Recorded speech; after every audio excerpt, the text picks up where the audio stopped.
Hello. What's up, everybody? Welcome to Wulff Den Live, episode 222, the one where Parker and AJ from Fanatics 4 join us to talk about the 4-year anniversary of Batman vs. Superman, Dawn of Justice. Wow. That's why they're here. There's no other reason. I This can't is, in believe fact, it's the been 4-year 4 anniversary years. of BVS, and Twitter is talking about it all damn day. So I figure, why not get our two buddies on to talk about this movie and only this movie for 2 hours. So this is why I named my daughter Martha. It's really Oh my god. You know what 2 + 2 + 2 is? Not 4. Rip. what a time. So Will, why wasn't your video today on the I had no 4-year idea. Thanks, man. I had no idea. Anyway, hello Autumn, hello Menu, hello Rock and Val, hello Boy. No, I'm not reading that name. Common Boy, Pooja. Hello everybody. Hello, and anyone and everyone who is here. Yes, of course, Parker and AJ from Fanatics 4 are here to talk about Animal Crossing for the Switch. The game I am not playing, so I will be mostly silent for this episode. Yeah, he's gone. Goodbye. Goodbye, Will. All right, see ya. Special hello, though, to Cameron for being a member here on YouTube, but also we already got Hytham G with $5. Said Bloodborne has something common with Animal Crossing other than Doom Eternal. Wait, what? Bloodborne has something common, Animal Crossing, other than Doom Eternal. And do you guys think Doomslayer is better off either Mortal Kombat 11 or Smash Brothers? I don't know what the hell your first question is, but your second question, yes, he's better off in Mortal Kombat, 100%. Yeah. That said, it would be awesome if he was in Smash Brothers, because I think everybody's would expect Mortal Kombat, and that's kind of boring. So, Yeah, also I think Bayonetta kind of ripped the roof off of like what's acceptable in Smash Brothers, because she's pretty as far into the mature game as you could possibly get. Snake too. Yeah, Yeah. that's true. The only, I guess, not to go into that rabbit hole too much, but like the only thought that I have is the things that are characteristic of Doomslayer to me seem to be things that wouldn't really fit in. I can't think of ways to do glory kills Right. in Smash, but then again, like, you know, Bayonetta with her naked hair stuff. Yeah.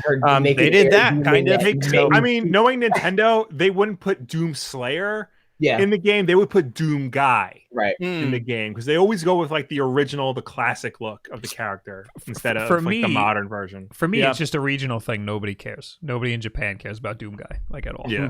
They're not. It's not on their radar. So there's gonna be. Speaking of Animal Crossing characters like Doom Guy.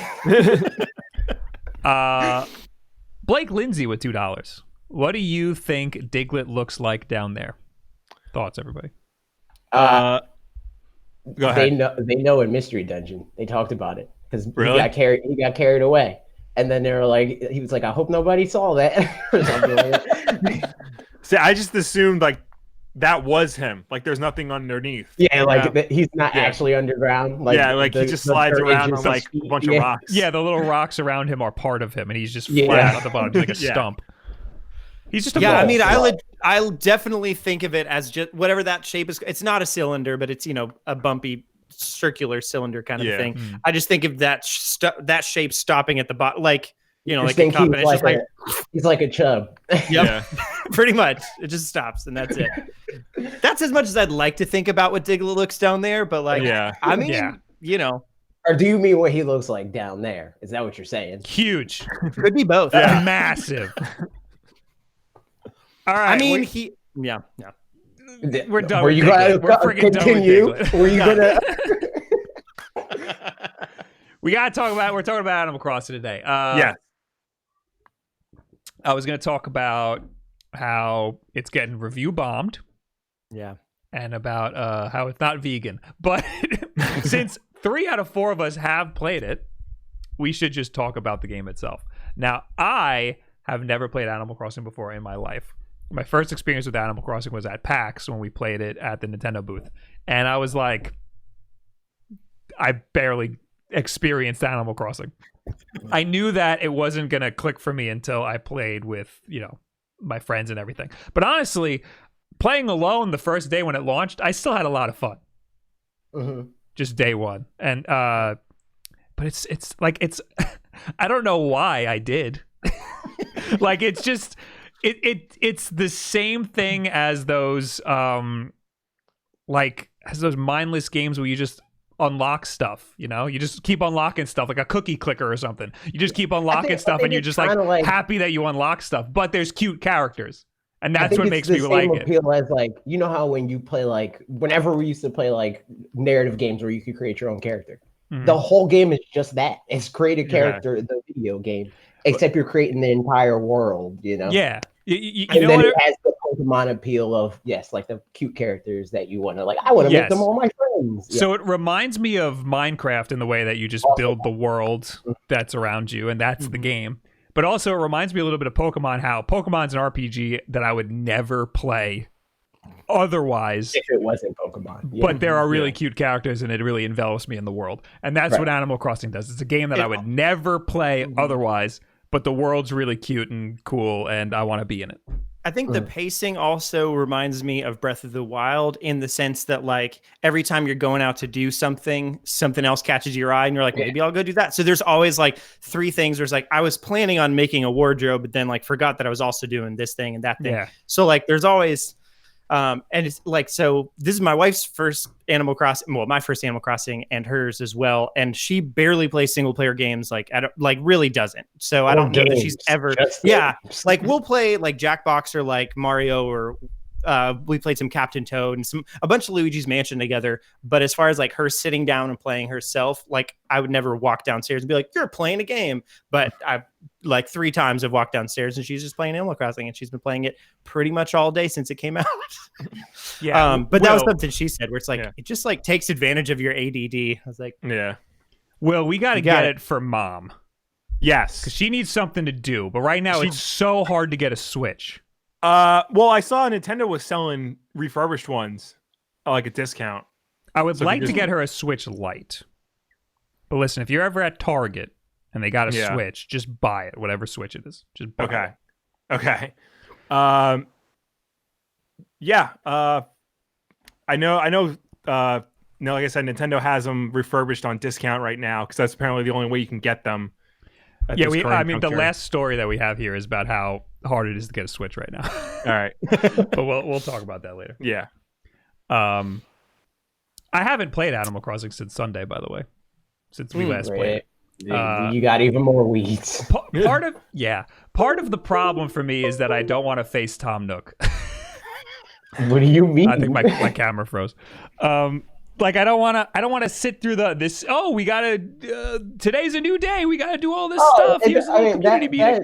That doesn't really take that long, and it gets less and less the further you get in, obviously. The less you progress, the less he like. There's been some days where like if I didn't do anything the night before that unlocked a new thing for the next day, he's just like, I don't have any news today. Let's have fun. And that's pretty much it. And then even if you go into the tent, unless you go up and be like, hey, what's that thing I'm supposed to be working on? He just doesn't really bother you, which is nice. He's not super imposing, but a little bit, I guess. I think it's just that when I start playing the game, I'm going to want to do all of the daily tasks. Right. You know, I'm going to want to do, like, I feel like I have to sit down for a good chunk of time to make the most out of my day, because you can only do things within a certain window, and I'm going to want to make the most out of that window, you know? Mm-hmm. It definitely, I mean, you mentioned like cookie clickers or mobile games or whatever. The dog got out of its cage. Hold on. Oh no. Oh. He wants to go see Tom Nook. Yeah. Good old dogs. Yeah, man. But all they do. All they do is just get out and pee everywhere. Never mind, my roommate stealthed home. I didn't see him. Nice. I thought the dog just. I thought you were talking about the dog. But yeah, I was saying like you said with the mobile games that I agree in that like I've played a decent amount of mobile games in my time, and like always make sure to not spend. I've never spent a dime on a mobile game. But that also means that I'll end up doing a lot of the like kind of mundane things to be able to get rewards or whatever. And it definitely seems like they've taken a page out of that book in terms of how to keep you engaged, but without the side thing of like, you can skip this for, by paying actual physical money. So it's, I don't know, it does help keep you engaged. There's like, you unlock pretty quickly the Nook Miles Plus thing, which is a good way of like, if you don't know what's going on, either it rewards you for things you're already doing, or it's like, here's some little tasks that you can do that you can get rewarded for if you don't know what else you're going to do, which seems well implemented. And given like past Animal Crossing games, I think that mobile games inform them on how to communicate better what you need to do anyway. Because Animal Crossing was already like that. It was already a thing of like, oh, I'm going to do this thing and this is what I'm going to do. And then you're walking by and then you're like, oh, but what if I did this? And but the thing about that is before it was intrinsic. It was just something that you wanted to do. Now the game is like pushing you forward for the people that go into a game and they're like, all right, tell me everything, give me an objective. Now the game is constantly giving you ideas. And saying like, what if you do this? And then while you're doing that, you find a rare fish. And then you're like, oh, I can take this to the museum. And then once you do that, you catch a rare bug. And it's like, oh, I already gave this to the museum. So now I got to sell it, And it just spirals out of control with so many different things that you can do. It is nice to... Oh, yeah, go ahead. So I have a question for Parker. He said that it borrowed a little bit from mobile games, or how it like makes you want to keep doing like the same... Like it has tasks for you to do so that and it's kind of like a time allotment. Did they take that from mobile games, or did mobile games take that from Animal Crossing? Because I've never played an Animal Crossing game before. That's what I was saying. It's kind of the other way around.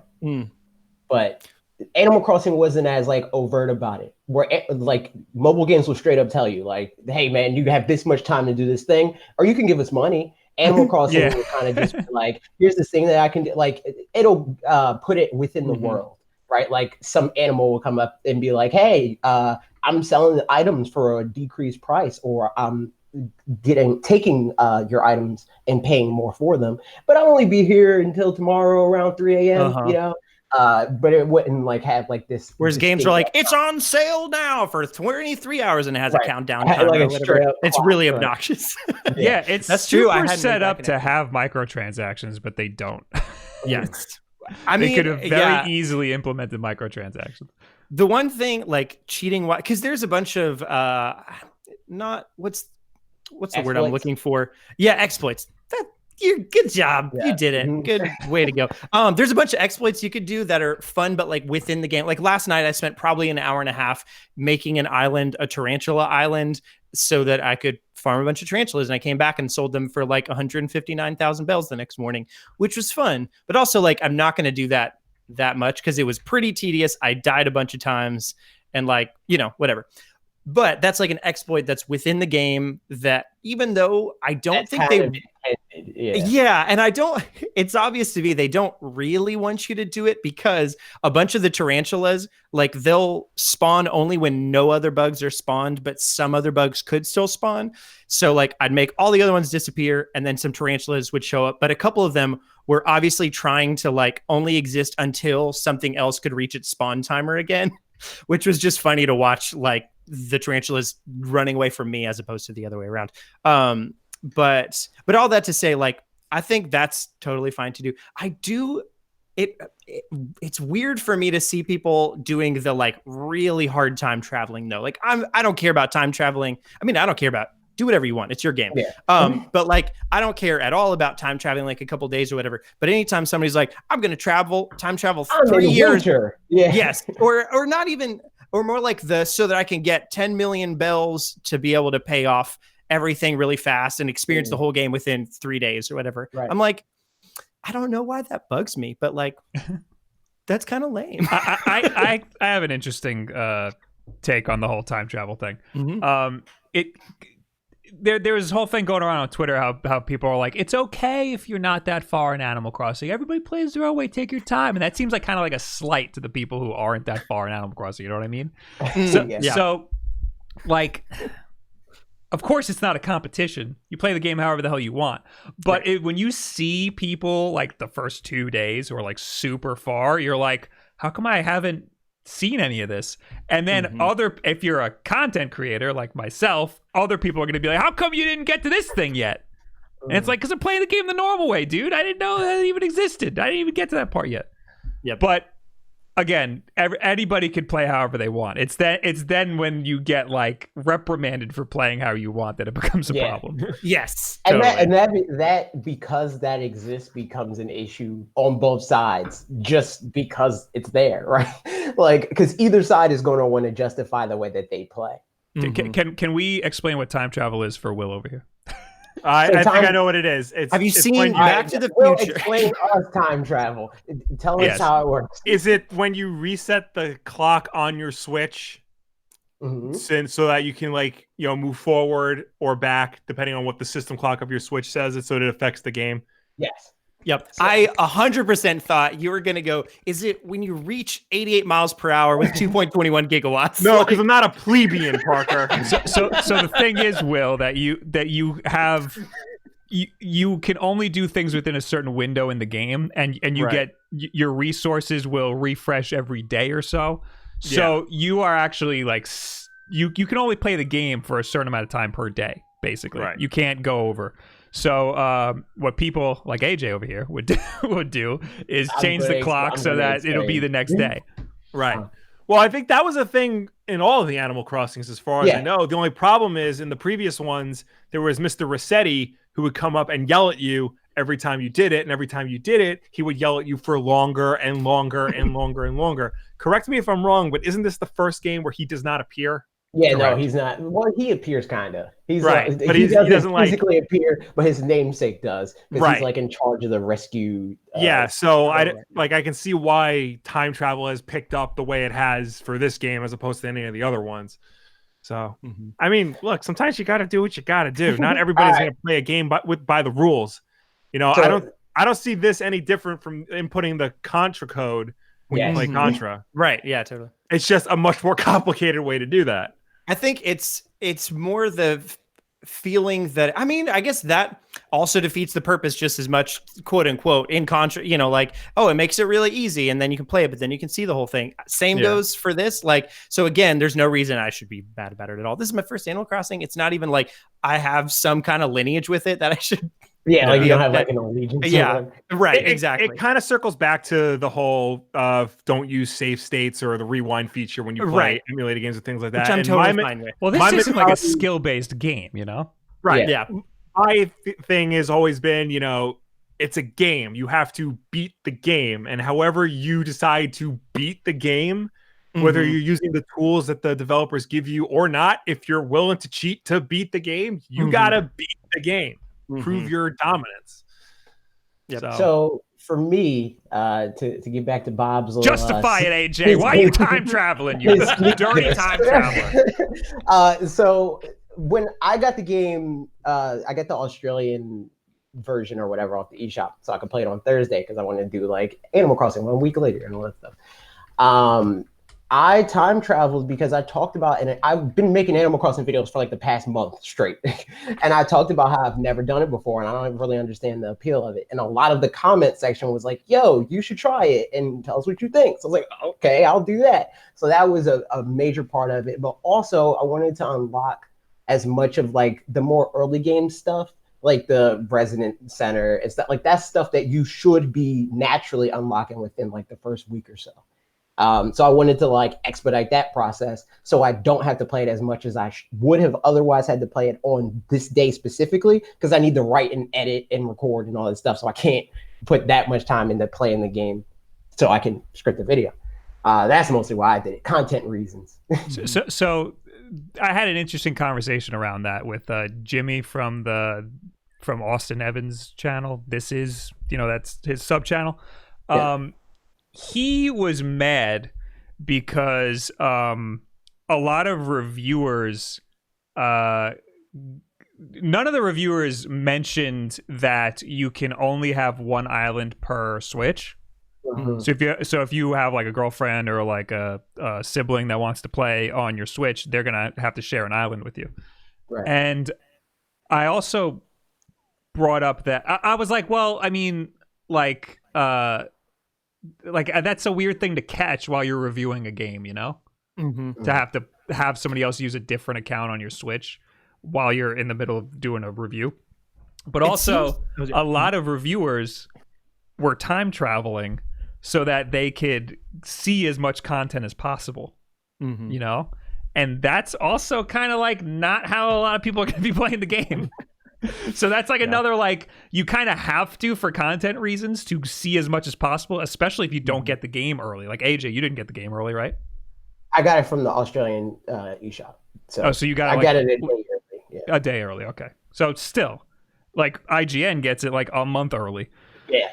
So, like, in order to see as much as possible in the game to report on it or to make content around it, you are probably just going to have to time travel. But, like, you aren't necessarily making, like, a full review of the game. If you're doing a full review of the game, you should probably play it how the game's intended. I mean, I guess it's the same. Like, it's sort of the same as if you got mad at people for winning the lottery or whatever. Like, because I feel great that I, had to earn my way to buying a house or something like that. I don't love that I had to do that, but still, like that kind of a thing. Whereas, like, if somebody else gets the lottery, like, they just win it all in one shot. But it's not a great analogy, but I don't know. the analogy that I thought of is kind of like, like crane machines. It would be like getting mad at people that are doing maintenance on them for opening them up and not like manually fishing out what's in the crane machine. Yeah. It's like, for regular gameplay, I'm literally never going to time travel in this game again. I literally just did it that one time to be like, this is my experience and this is how I feel about it, which is what, at the end of the day, I'm like, it kind of defeats the purpose of the game and it feels worse. Because, like, when you're done and you finish everything to get to the next thing, the game, like, builds it up. It's like, oh yeah, we're gonna have this grand opening tomorrow. So it's like you're excited to put it on and see what's different and all that stuff. Which is funny though, because, like, if we're comparing it to mobile games a little bit in some of those aspects, mobile games that are pay to win, like, the people that are the most invested in them usually are the whales that are the ones doing the pay to win stuff. So they're paying to not experience the game, but are the most invested in the game time wise and stuff. Also, like, that's a super weird thing to think about. And I don't know. I think that the difference is mobile games are designed to make it feel bad to wait. Whereas Animal Crossing is designed to make it feel rewarding to wait. Yeah, I like having an end point for the day. I like being, I feel accomplished. I'm like, oh, okay, I did all of my tasks. Now I can, like, sit, or I can focus on this thing, or now I can stop playing the game and go live my actual life. Yes, right. Yeah. Buy some real IKEA furniture or something. So yeah, I'm never time traveling. Also, when the hell am I ever going to play the game again? I haven't played it since Sunday. I do. The most fun I had was definitely playing it with other people.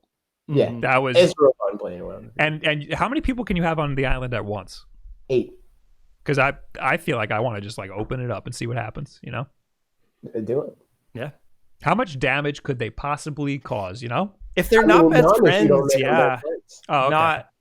Not a whole lot. Take all your fruit, so make sure you take all your fruit first. I mean, there's some, like, maintenance-y kinds of stuff. Like, if you really wanted to pick all your weeds and you really wanted those kinds of things, then, like, they could do some of that. But otherwise, any of the, like, important stuff. They can't take your furniture. They can't, whatever.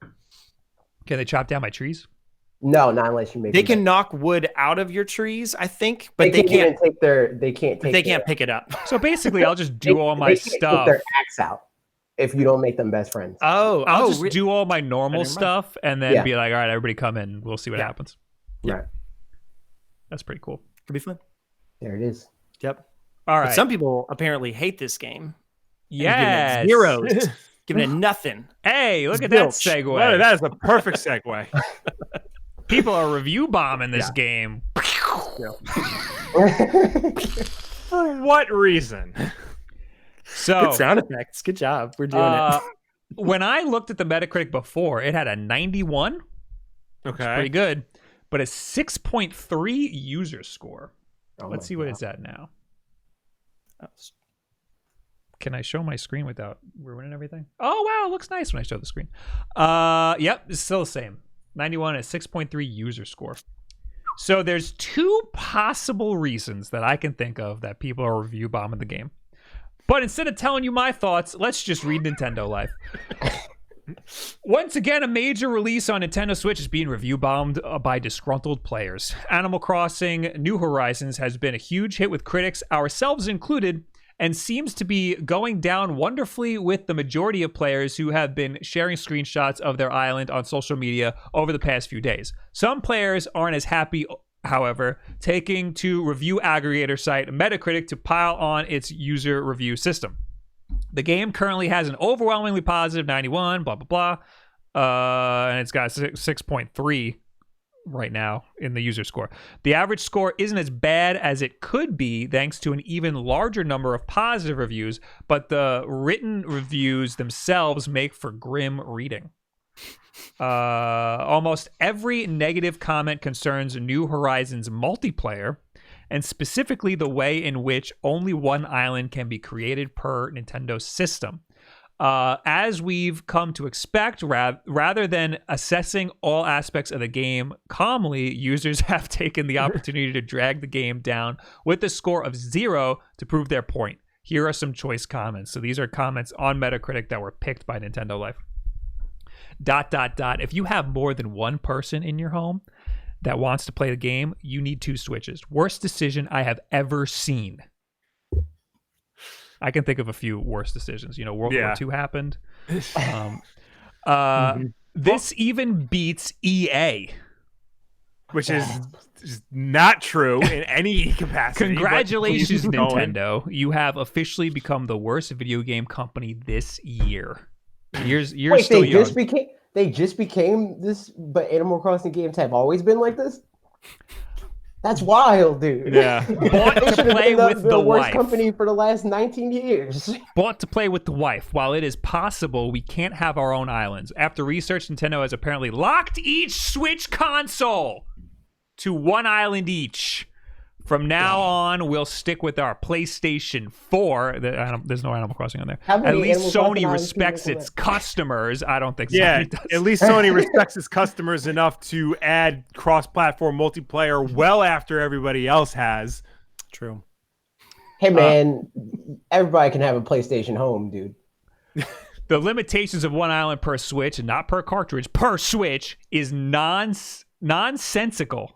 Took me a while to read that word. It's been a while since I've seen that. It's obvious Nintendo is just trying to sell more Switch consoles. Sorry, but this is an instant 0 out of 10. And it's not just the multiplayer that has people riled up. The last one that they pulled. The objectives of the game are not clear. There are multiple tasks, but none lead to a greater objective, or at least I did not see any interesting narrative that was spun in the background. It's sad doesn't have a narrative and embarrassing that having superior hardware, such as the Nintendo Switch, the developer has opted for that annoying world in perspective of roller. What? That annoying world in perspective of roller, and they would not make the jump to the more open world as other sagas have done. So this is the equivalent of buying Super Mario Brothers and expecting Grand Theft Auto. Yeah, that's just completely... That guy didn't know what he was buying. This person's fault for buying the game, thinking it was going to be one thing, and it wound up being something else. That's not the game's fault. Yeah, that's not... Yeah, his comment is completely irrelevant. Yeah, I mean, that'd be like if I said I bought God of War expecting this really fancy farm sim, and instead it was just a bearded man shouting at everybody and ripping their heads off. 0 out of 10. I will say that I agree that is really stupid that you can only have one island per Switch. Yeah, I agree with that. Yeah, I don't understand the mentality behind that. Yeah, I've got 2 friends that, so 2 guys that I work with. Well, actually, one of them not anymore. But he has. So Nate has 2 daughters, and all 3 of them are playing. And then Mitch has his girlfriend Catherine, and then they're both playing on their Switches locally. So same situation. They have 1 copy of the game, 1 Switch, and they're playing. For Mitch, it's like it's going great and fine, and he's just making sure while he's playing to just like, I'm not going to pick all the weeds. I'm not going to I'm going to leave some stones, whatever. So that after Catherine gets off of work and comes over to his house to hang out, she has stuff to do and whatever. So he's like just being cognizant of that as he's going throughout the world. Whereas I'm pretty sure for Nate, he's like, I just want to do my own thing and do all the stuff. And like my daughters aren't going to think about, doing that or not. So like I can see the benefit of having that as an option for the like Mitches who are going to be considerate about that kind of thing. But I fully agree that it's like, here's the only thing though, like we all kind of knew about this. Like the kind of people that would go and they said it before. Yeah. I mean, well, I'm saying like, and also the kind of people that are going to review a game are typically the ones that are probably informed enough to know that kind of thing. I would think. Otherwise they're just going to be yelling about it. It should have been mentioned in a lot more reviews. Yeah, I think them. They shouldn't have. They didn't need to mention it as in like this is the thing. Moving on to the next. Like they should mention it in the context of like this is how that decision affected my playthrough. Because just saying like this is the thing that's in the game next, like that's on the box. Why do I need to say that in the review? I think it's important because a game like this is definitely a game that like families will play together. Yeah. Or, the Switch is a console that like multiple people in the same house will use. So the fact that there's only going to be one island per console is, not that it's good or bad. It's just very bizarre. And I feel like it's something, especially, families would want to know. Because if you have two kids who don't really get along with each other, then they're not going to want to have the same island. I think it's kind of interesting to have the same island. I think it should be an option. Yeah, right. Yeah. Yeah, like do you want to if you have a significant other, maybe you do want to share an island. That would be kind of great to like bounce back and forth on the same island, build the island up together. But if you have a sibling, get the hell away from my island. Don't touch my island. Yeah. If this came out when we were kids, you would not be on my island. I don't want to Mom touch. to get Me it, and Will shared everything. We played all of the same games. We were very good at deliberating who plays what at what times. Right.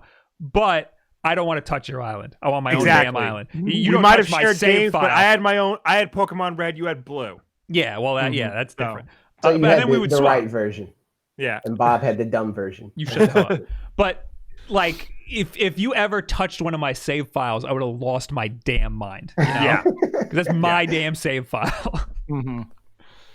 Well, and that's funny because so other than the original and City Folk, all the other games have been handheld other than Amiibo Festival, which isn't even really an Animal Crossing game. So there's that. But I don't know about City Folk. AJ, maybe you do. I know for the original, you could just, if you had different cartridges, then you could, right? Cartridges? Wait, memory cartridges. No, memory cards. Oh, yeah, memory cards. I don't know what. There you go.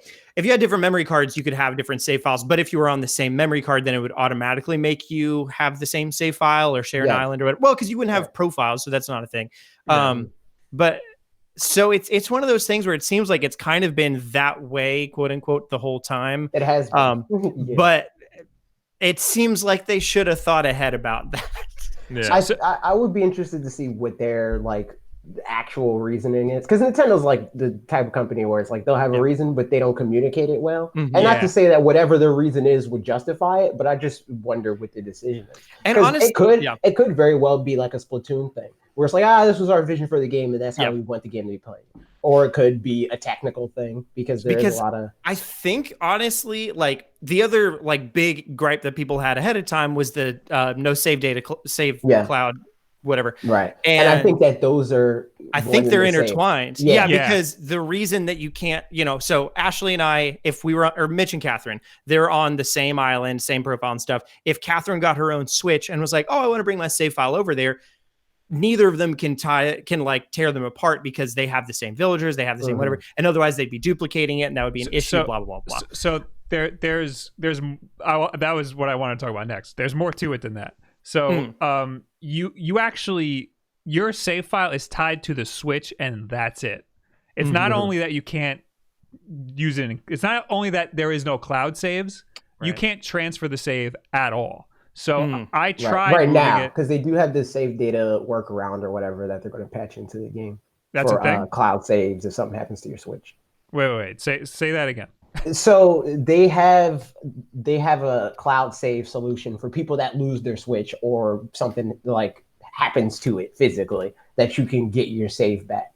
Right. So this is more so. I think it's less of a like precautionary thing, because like that's a lot of people's like gripes with like their save data solutions now, where it's like, but what if my Switch breaks? I think they have a solution for that. This is less about that and more about just the desire to have your own island, I think. No, wait. Are you saying that they're going to patch into the game a way to transfer the save? Or is, Yes. is that a global... To recover your save. Yeah. To recover your save from it where? Won't be tied to the Nintendo Switch Online save cloud thing. And they did seem to say that they would only do it once. It was, I think, they said this specifically for Animal Crossing? About that. Huh? They said this specifically for Animal Crossing? Yeah. Okay. Because it's still weird the way it's set up. Yeah. Because, for sure. I agree. Because so I wanted to show it on screen. So when you actually go to transfer the stuff to another console, like if I want to transfer it to my Switch Lite, send to another console. My data. It just doesn't show up in the list. It should be the top one because it's the last game I played, and it's just not there at all. You guys will see it on the stream when it comes up. But yeah, it's just the save data doesn't show in your system at all. It's there, it's on the Switch, but it just the game's like, nah, dude, you can't see it. It's weird that this game of all games is something that they don't want people like, because I know the reason why they don't let you transfer saves of like certain games is like to prevent piracy and whatnot or cheating. And it's weird that this game of all, it's a non-competitive game, and yet they're really concerned about cheating and piracy and things like that. I don't know. For Animal Crossing. I legit think it's just they did something. They built it weird. Like there's no reason for it to be tied to the Switch itself. Because I'm one guy. Why can't I? Because even with Pokemon, which doesn't have cloud saves, I can bounce them back and forth between my Switch Lite and my Switch. I can bounce that save back and forth. I think that they do see it in that way. Like they see competitive games because it, in a weird way, kind of is competitive. as you can see with the time travel and stuff like that. Right. People being like, I want that on my island. And I'm not saying I agree with that. I'm just saying that I could see how they see it that way. But they don't want people exploiting it.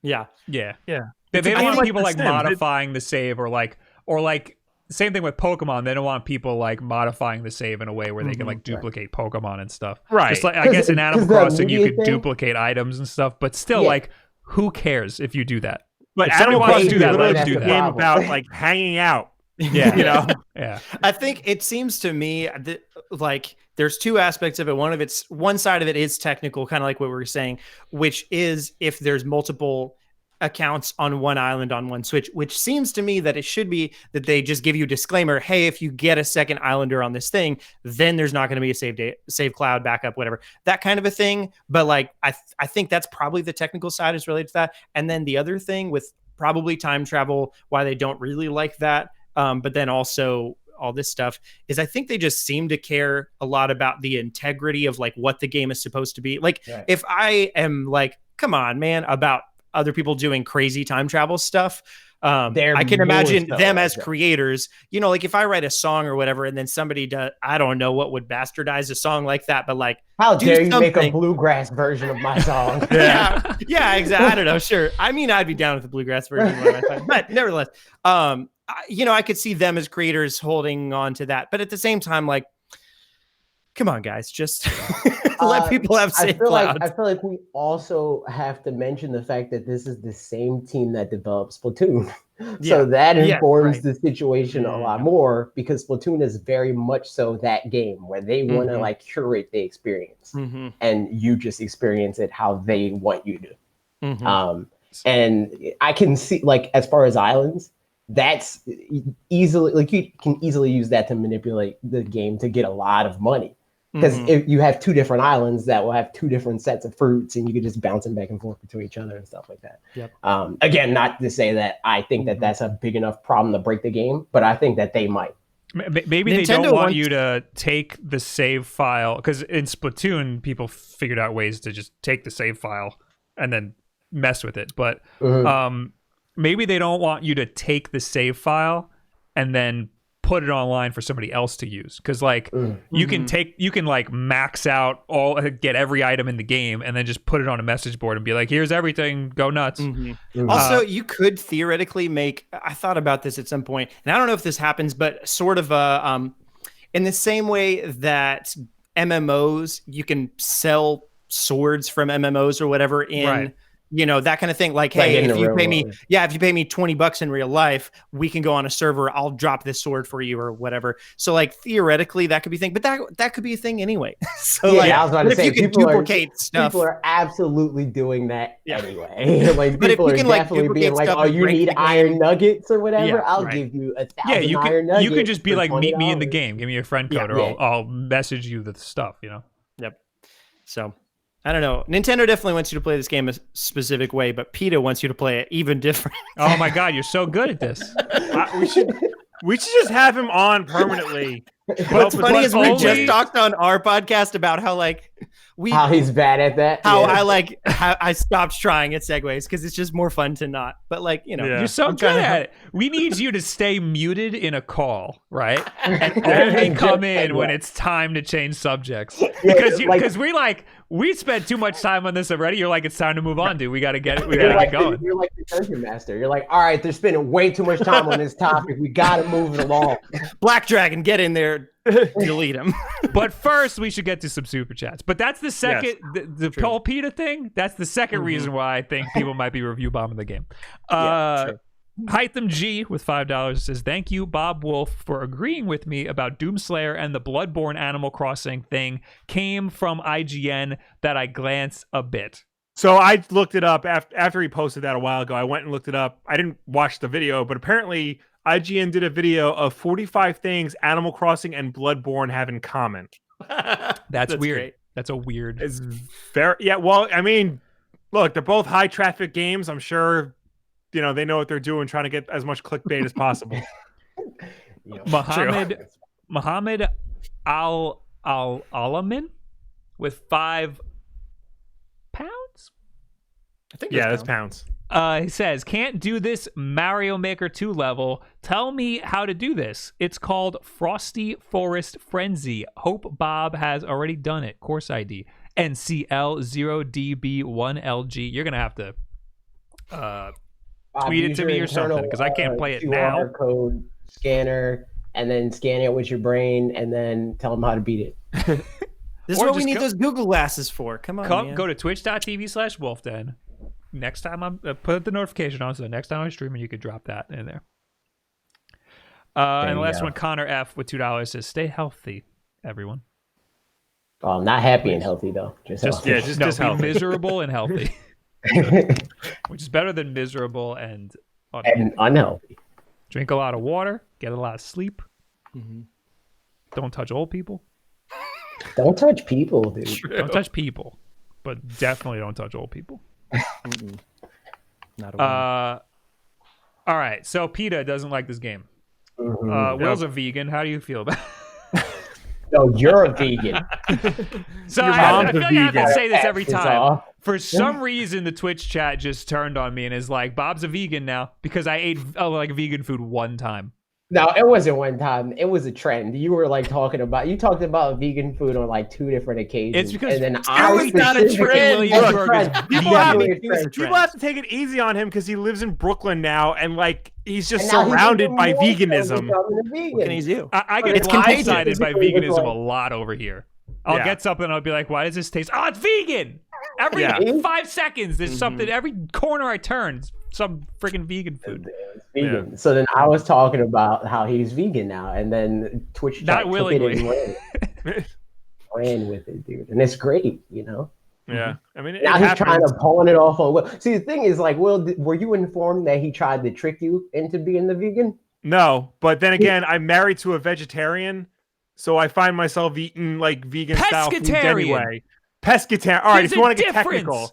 Yes, I know there's. She's your wife. Of course, the vegan would get upset about the distinction Oh, between my a goodness, so pescatarian and a vegetarian. I had a little fight with somebody who thought that she was vegetarian who ate fish. I was like, "No, you're a pescatarian." She's like, "No, Yeah. no, I'm a vegetarian." How dare you tell her what she identified? No, we're not doing There's this. so many semantics. Mhm. Oh my god. That's true. But yeah, Then he she tried to tell trick me you into being a vegan. vegetarians can't eat eggs. I was like, "That's No, that's a vegan. I'm like, you're the one with the diet, and I'm telling you." Anyway, He was like, I'm going to give him two options, either the ramen place or the vegan place. If he picks the vegan place, I'm going to tell the internet or something. Okay. So that's what it was. You guys were you and your wife were coming to Brooklyn. Yeah. And I was giving you the option to go to this diner that's all vegan. Oh, yeah, I remember that. I was going to give it a second chance because the first chance I gave it was not good. And I was sure you were going to pick that because you don't eat a lot of red meat anymore. No. But you were like, nah, I don't want that.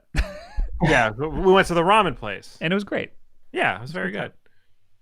Anyway. I mean, I'm not opposed to trying the vegan place, but and Bob I'm a modern progressive millennial. I'm well informed and open-minded about everything. This is an article from PETA. Nice. It says PETA's Vegan Guide to Animal Crossing's New Horizons. I'm not reading the whole thing.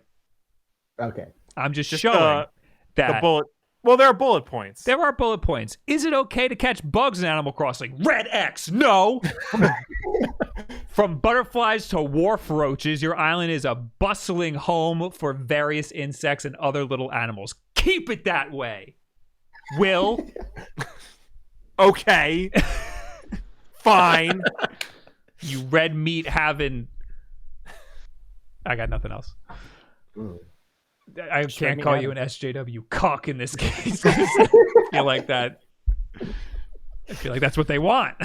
Yeah. What's the over/under on whether or not he has to edit you saying that? Cuck? No, cuck's good.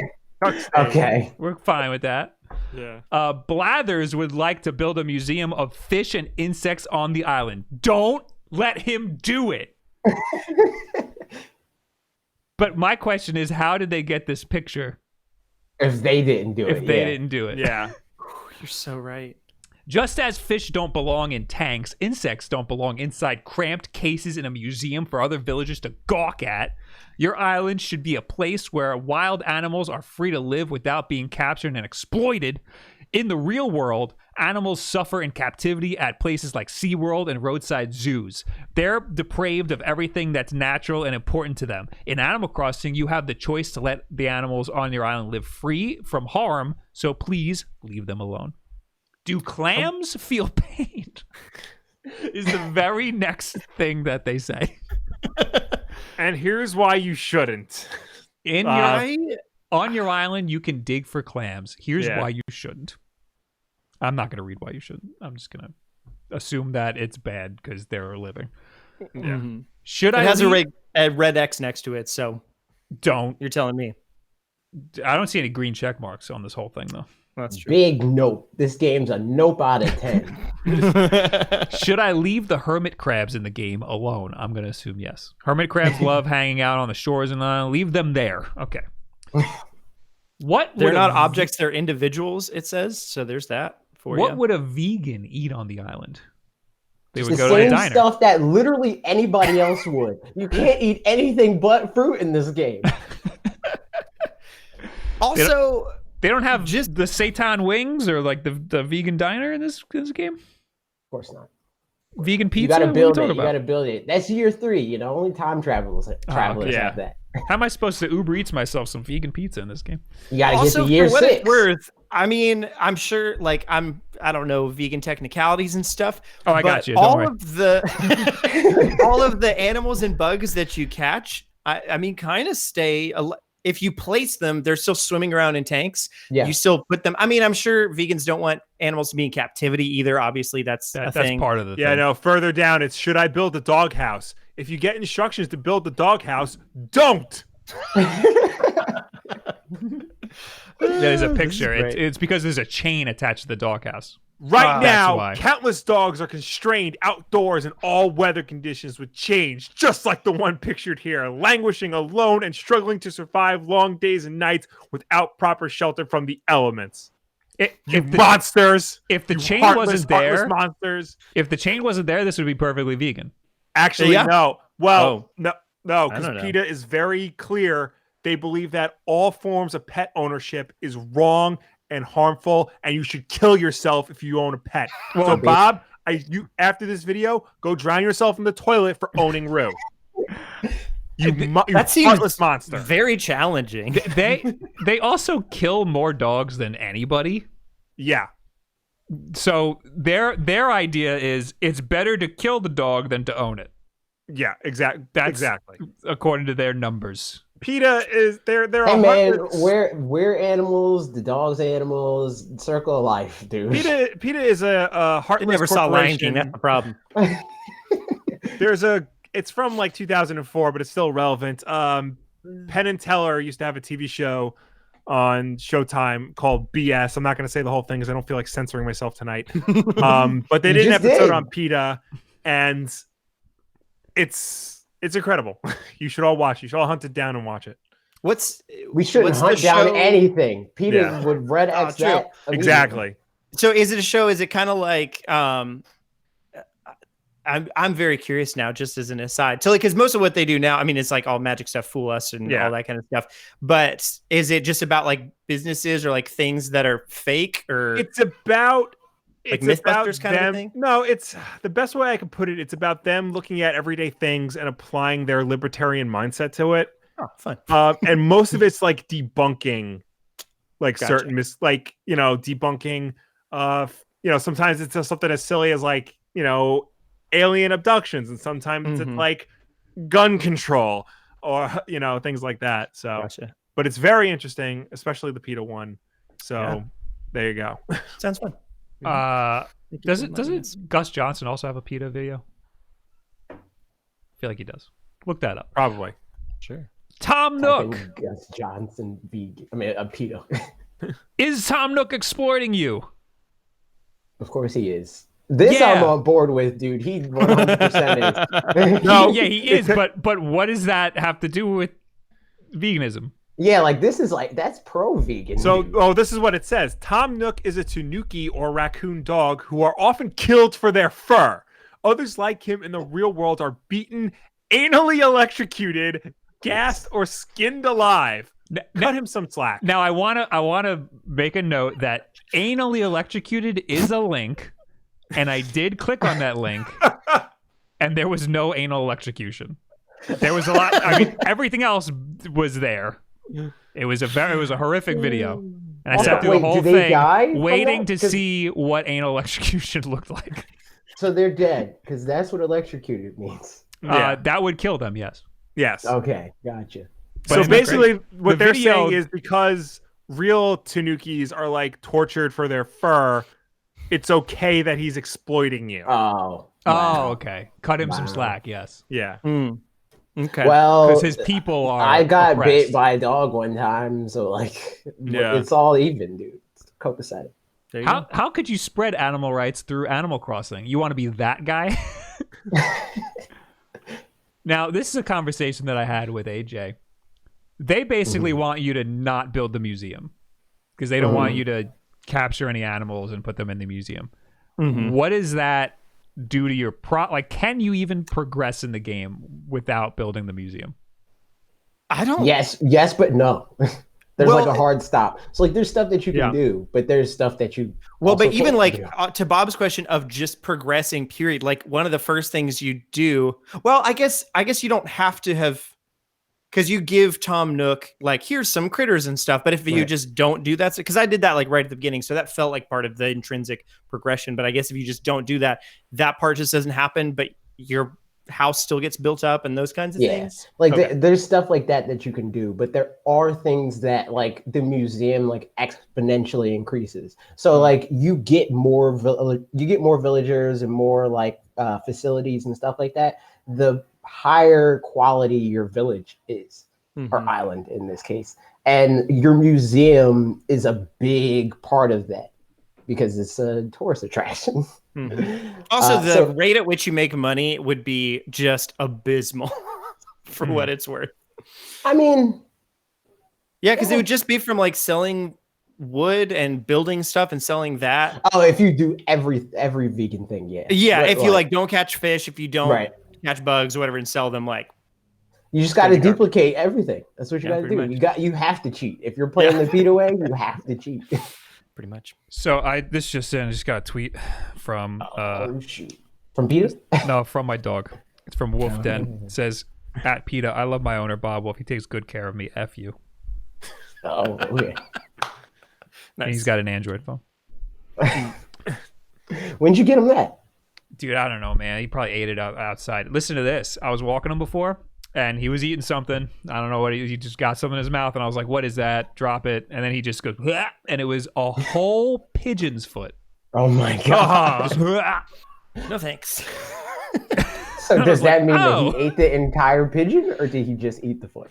Maybe he was super fast and ate a whole pigeon. And just 1 foot made it out. Anyway, so anybody thinking of playing the game as a vegan? Yo, that's an MDB video.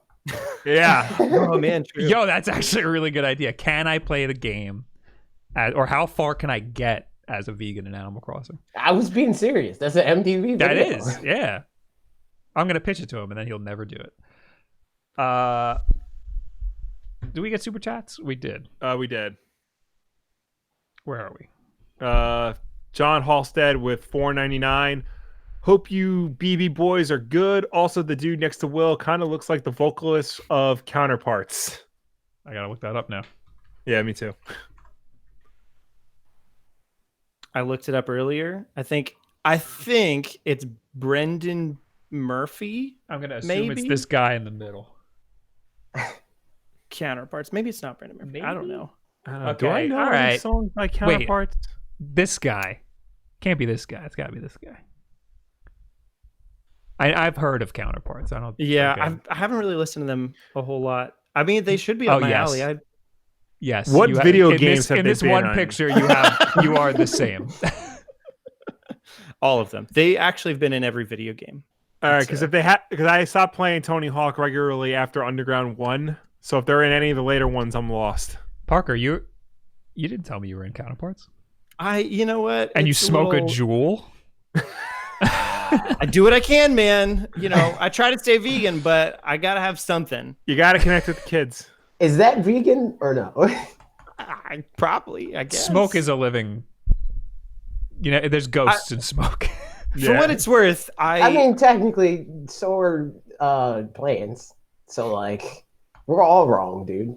Yeah. Everybody's killing something. Well, no, you can That's have true. the fruit without hurting the plant, according to them. They're liars. You're hurting the plant. I mean, the fruit. Muhammad Al-Alamin with £5 pounds. Pounds. Don't ever eat vegan chocolate coins. Play the Mario Maker level now. I'll give you millions. I'm obsessed with this sheet. Fook PETA. Okay, we'll just stop the stream and I'll just play this Mario Maker level. Yeah. And John Halstead with $2 says, Bob saying cuck got me dying. Oh, great. We killed somebody. But it was a person, so it's okay. It's okay. You can kill people. That's People fine. are fine. That's fine. the lesser of the animals. Exactly. Well, that's not true because, as we all know, the most dangerous game Oh, is my. man. Is me. Come fight me. I thought this is a cute little thing that was kind of relevant to Animal Crossing. Well, yeah, because it's PETA's MO to, like, popular video games. Like, how can we exploit this for our personal gain? Well, I was talking Like when about they the next took- story. Oh, the next story. Well, no, sorry, finish your sorry, thought. You I'm sorry. stepped all over his segue. I'm sorry. Well, finish, I'm sorry. Finish your Parker thought. didn't come in and do the segue. So it's not my fault. It's his fault. I Finish- take full responsibility of nothing. Go on. Fair enough. You want to finish your thought? What were you going to say? Did you No, say I ruined just it? go. I ruined it? Okay, I ruined it. Bandai Namco Twitter account complains about Animal Crossing, then deletes the tweet. This is from Nintendo Life Oh, because, yeah. of course, it is. So, listen, it's not my fault Nintendo Life has the best pictures. Who at Nintendo Life is sleeping with Bob? That's all. All I of want to them. know. All of them. Hashtag Gamergate. I'm not reading this. It's very clear to see what happened here. Bandai Namco US tweeted at Nintendo America. It says, seriously designed hashtag Animal Crossing to only have one island per Switch, forcing different users to have to fight for resources. Way to make this an unpleasant experience. Wow. Twitter for iPhone. All I know is this social media manager needs a raise because they use the hashtag, dude. I know. I kind of That's want to. branding. I mean, they're saying what we're all thinking. So this is very clearly the social media manager, somebody who has access to the social media account, tweeting from the wrong account. But now I want to copy this and find who actually tweeted it. Because then that like do a reverse Twitter search and hire them. Well, just to be like, this is the guy who's now fired from Bandai Namco. Oh, you're trying to dox him. Oh, okay, that took a turn. Yeah, I should not. Somebody else can Google it. I was literally going to do it on stream, but I was like, you know what? AJ's got a point. So yeah, that tweet has since been deleted because the guy made a mistake. Oopsies. True. And then Nintendo Life's like, I can make an article now, and now he's in probably deep trouble. Yeah. Nobody made an article, he would have been fine. I'm not helping by talking about it. Nope. It's true. It's true. That's a cute story about a guy losing his job. All over Tanuki. Yep. It's true. John Halstead gave us $2 and said, dude, I wish he would kill me. Jesus. For $2? We're not cheap hitmen. Are you the Tiger King? This one's for Will. That's me. It is. Resident Evil 3 data mine uncovers curious references to Nintendo Switch. Oh. Now, Will, question before I get into the article. Yes. You're going to play this game. I'm going to try to. Did you play the demo? I did not. I have the demo. I haven't played it yet. It snuck out. I didn't even know it was happening. I know. I'm going to try to sneak it in this weekend. Can you still get it? I think so. I'll try to get it when we're talking here. So are you going to play it on Nintendo Switch if it comes to Nintendo Switch? I mean, yeah, if it comes to Nintendo Switch, I'll play it on that. But the Resident Evil 2 remake didn't come to Nintendo Switch. Correct. So, well, I'm just saying, like if it comes out on all consoles, you would rather play it on the Switch. Is my question. Yeah. Okay. Just asking. Okay. Last week, players on the PlayStation 4 and the old Xbox One were treated to a demo of the upcoming Resident Evil 3 remake, which is following in the recent Resident Evil 2 remake's footsteps by skipping Switch. Curiously, the data miner has reportedly discovered a number of references to the Nintendo Switch within the demo's code. A modder going by the name of Fluffy Quack You're doing it. Good job. has supposedly uncovered some interesting pieces of text. In some places, there are notifications present which relate specifically to the version of the game you're playing. One such example reads, "This game has an autosave feature. Please do not turn off your console of choice." That's all well and good, but why is there a switch option? This game has an autosave feature. Do not turn off your Nintendo Switch of choice. That's not all, because there's even a reference to the eShop. Go to the Nintendo eShop? ? So let's try to figure this one out, says Nintendo Life. Let's try to figure it out for them. One explanation for these odd references could be that Capcom has plans for a Switch version later down the line, or perhaps it had considered a Switch port at one stage and decided against it before revealing the game to the public. Another theory could be that the game will make it to the Switch in the same way Resident Evil 7 did, via a cloud version.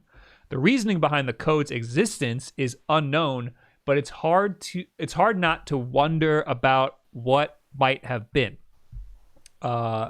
Okay, so I have some theories. The first one, and the one that is probably most likely, is that it's just so easy to add another line for a Nintendo Switch. Yeah. It's just, why not have it there, you know? I know part of the reason why they wanted to remake Resident Evil 2 and 3 to begin with is because those are the only two mainline games that weren't built using their MT frameworks, Capcom's MT frameworks engine. Yeah, isn't it like specifically a Resident Evil engine? No. Well, there's the Resident Evil engine, which is like its own thing, but then there's like another part of that called MT frameworks. Oh, okay. Which that helps to port the game to multiple systems and future systems. Right. Like, because Resident Evil 4, 5, and 6 are built on that, and those are all on the Switch. And the Resident Evil remake and 0 were also built with that, and that's on the Switch. So I think it's just part of that framework that it has, data for the Switch in it. It's in the engine already, but that doesn't necessarily mean that the current game is being built and optimized for the Switch. It's just that the engine has the option to make games for the Switch. So did the remake come to the cloud like 7 did? No, Resident Evil Remake, it's like you can buy it on the eShop. No, I mean the RE2 remake. That. Oh no, RE2 Remake hasn't come out for the Switch. Okay. Yeah. I think the cloud version is likely. However, the other cloud versions were only Japanese. Yeah. And so why wouldn't that line be in Japanese? Yeah. Because don't they have like menu stuff in English in a lot of Japanese games? Maybe. Yeah. Well, I don't know specifically how it is in Resident Evil. Well, and also I think maybe the release wasn't only in Japanese so much as it was only in Japan, like regionally, but maybe it still has the languages in there. So like, because didn't people from I mean, I didn't, but I think Bob, maybe you did, or Will, I don't know. One of you guys maybe played the RE7 cloud version just from over here, and it was garbage because it was from so far away or whatever. I did not. Okay, I didn't feel do that. So some people did, I think, and like I can't imagine that they would have played it in Japanese, but maybe I don't know. So probably I that think was you're right. There's There's probably some language options. Yeah. I will say I tried to play the Japanese version of Resident Evil 1 the other day on friggin' where is it? On this guy. In your fake Switch Lite? The fake Switch Lite. And I could not find language options for the life of me. But that was Resident Evil 1, the original. So that's why. PlayStation 1? Yeah. Biohazard? Biohazard, yes. Yeah. Except it said Resident Evil on the ROM, but the game was actually Biohazard. Yeah. At this point, I'd be surprised. I mean, they could do whatever they want. Everything always seems weird anyway. But I'd be surprised if... because I still anticipate some kind of like xCloud or some kind of cloud service to come to the Switch. Yes. So I'd be surprised if Nintendo moved forward with more of, because Resident Evil 7, and I think Assassin's Creed Odyssey was in that. There was a Japanese cloud version of that one. And I think those were the only two games that I'm remembering. I think there's like one more, but I don't remember. Those are the big ones. Oh, I guess like Resident Evil Phantasy 7. Star Online 2. Yeah. That was in Japan as well. This is what they're going to do. They're going to do the Final Fantasy VII remake, Cloud version, because Cloud is in Final Fantasy VII, and that's how they're going to make it like official. That's good. I like it. I think that it's most likely that this line of code is most likely there just because it's easier to have it there than it is to add it later. Mm-hmm. Yeah. But if we get the game at all on the Switch, it'll be a Japanese only cloud version. Well. I remember when Resident Evil 2 came out, there were articles written about how like the optimization of it, like the way you can tune the graphics was very scalable. Like you can scale the whole thing down basically until it looked like the PS2 version in order to get it working on your system. So it's a game that has multiple graphical settings, much like, the Bethesda games, Doom and Wolfenstein and whatnot. So I feel like if they worked on it and they tweaked the settings enough, they could get it running on a system comparable to Switch. They absolutely could. But at this point, Capcom is not. Yeah, Capcom they're lacking real hard for the Switch. Our friend Max Wright over at Loot Pots tweeted out the other day. He's like, Mega Man 11. Okay. We gotta stop enabling Max Wright on Wulff Den Live. We gotta stop it. He's my friend. But yeah, so he pointed out that besides, he didn't think of Mega Man 11 at first, but I reminded him because I remember this tweet. Really I saw this tweet. Yeah, but like the Capcom has only put ports on. I mean, at this point, if they put Resident Evil 2 remake or Resident Evil 3 remake, even if they did it later, I'd still consider those not ports and being new games. Yeah. But it is weird to think about how compared, especially like Square Enix or Bandai Namco or whatever, all sorts of other Japanese publishers, Capcom's actually done a pretty terrible job of supporting the Switch, other than lots of ports that are kind of overpriced for the most part. Yeah. It's like not even a thing. Because at this point, in the beginning, it was a thing of like, dude, Nintendo fans a service and give us your game. But at this point, they're dumb because it's like the second fastest selling console in Japan's history. And they're just like, nah, we're not going to put any games on. Yeah. I tried to pull up Max's tweet, but he tweets too much. I couldn't find it. But yeah, Capcom hasn't had like any new games. They have Mega Man 11. Yeah. That's it. Did they put a new Monster Hunter on Switch? Nah, they put a port of a port. Yeah, Okay. a port of the 3DS one, which is, I mean, it's like the quintessential traditional Monster Hunter, apparently, but Yeah. Monster Hunter. like, You just hunt cheese. got No, me. it's a game about cheese. no, it's the Yeah. Addams Family ripoff. For Resident Evil, I think the most likely thing, if it comes to the Switch at all, would be a cloud version. Unless Capcom just pulls a 180 and they're like, here you go. Like, even if the game is scalable, because that seems to be the trend, is games that are on PC that are super scalable, they could just shrink it down and put it on the Switch, like Bethesda does. But or Panic Button. Yeah. But I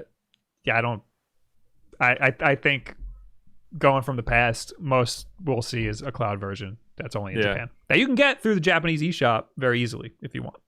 I'm looking at all the Capcom games. I just went to the eShop and typed in Capcom, and they're all ports, except for Mega Man 11. Dragon Quest Generations Ultimate a new game, or was that a port? Wait, what did you say? Monster Hunter Generations Ultimate. A Monster Hunter. You said Dragon Yeah, Quest. that's the one. That's the you said Dragon that's Quest. Yeah, I Dragon was Quest. like, It's what? all weeb games. That's the one. It was a 3DS game that Okay. they like up-resed and added some more stuff for. Yeah. So like it's an upgraded port, but it's a port. Yeah, but it's also like because it was Monster Hunter 4 or whatever, and then they did Monster Hunter 4 Cross or whatever, and then they ported that version specific to Switch. And then there's Ultra Street Fighter 2, the Final Challengers, which is basically just another version of Street Fighter 2. Forgot about that. But then there's also that's a new game. But why would you get it? Yeah, it's like a new game. When you can get new in quotes, why would you get it? We can get the Street Fighter 30th Anniversary Collection, which has every version of Street Fighter 2. Yep. I got one of those. I feel like too that was for a like video. I a- forgot which one. Yeah. Because that was the one that came out pretty early in the Switch's life Yeah, cycle. that was like- I'm pretty that sure. was And the it like one- had the gyro stuff and it was bad. And Yeah, Ultra Street Fighter At the 2 was time. like the first version that came out on Switch, and then they put out the Anniversary Edition, which came with every version of Street Fighter 1, 2, and 3. I got Ultra Street Fighter 2. I think it was because it was cheaper. Yeah. There's also Dragon's Dogma Dark Arisen, and that's a port, right? yeah, it's like I think 2012. It's kind of like Skyrim type age a little bit later. I bought it because it was on sale one day, and I still haven't started it because I have a huge backlog. What I'll never understand is why because you can get the Devil May Cry trilogy on every platform, but on the Switch, you have to buy them individually, and they release them like months apart from each other. Yeah. Switch tax, man. I do want to try that. Devil May Cry 3 on Switch because apparently like they redid a whole bunch of stuff. That's the only reason I can think, other than them just quote unquote taking advantage of the Switch user base. That's the only reason I can think of them why they would have split them up, is so that they could set that one up to be different. But it's 1,000% to take advantage. Yeah, you got something like that. They could have easily just patched into the regular version. absolutely. Yeah.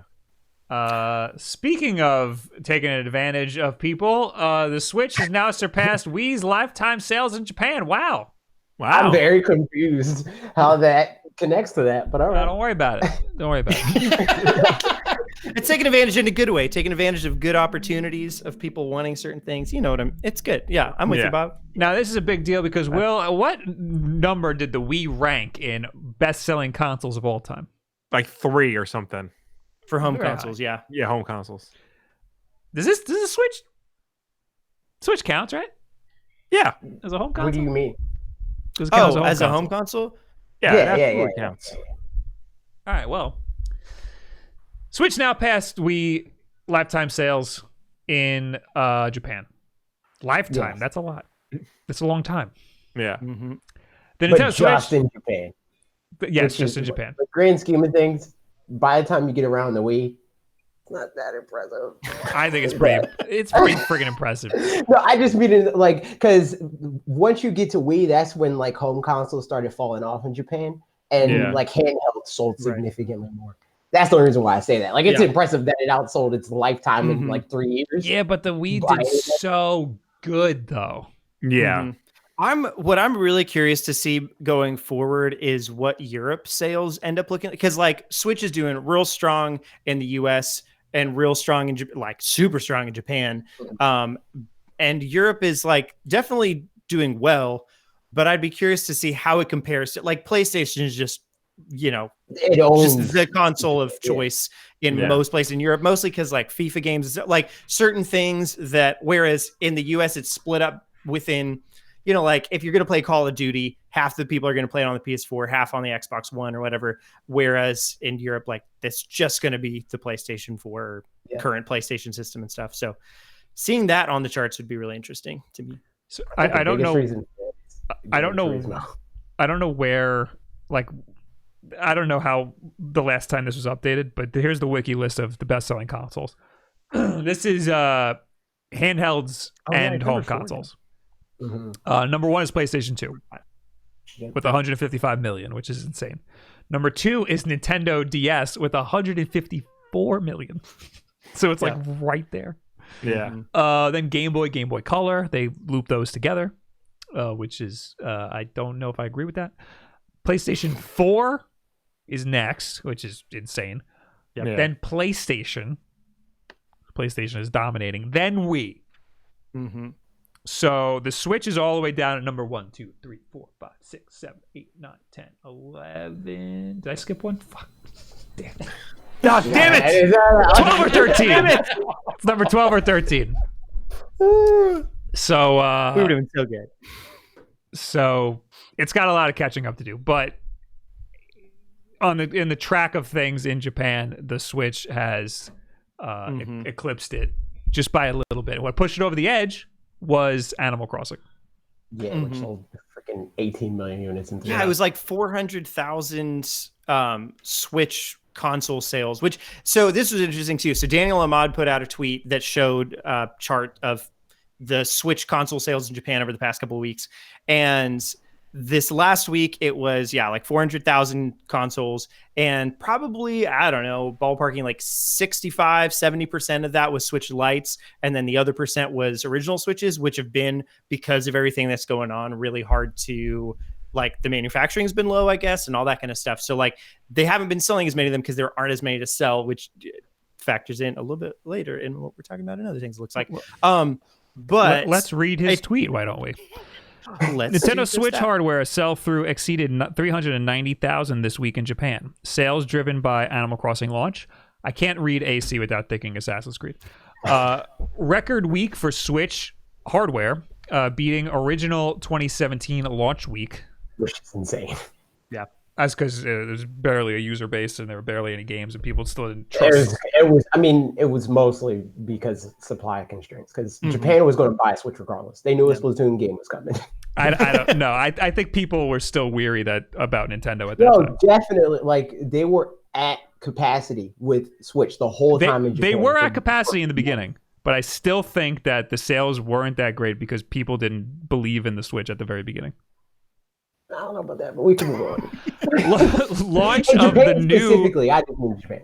Launch of the new Coral Light / Animal Crossing editions, because in Japan the Coral version came out. Yeah.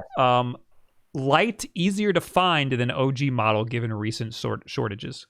That is in Japan. I don't think it's the same in America.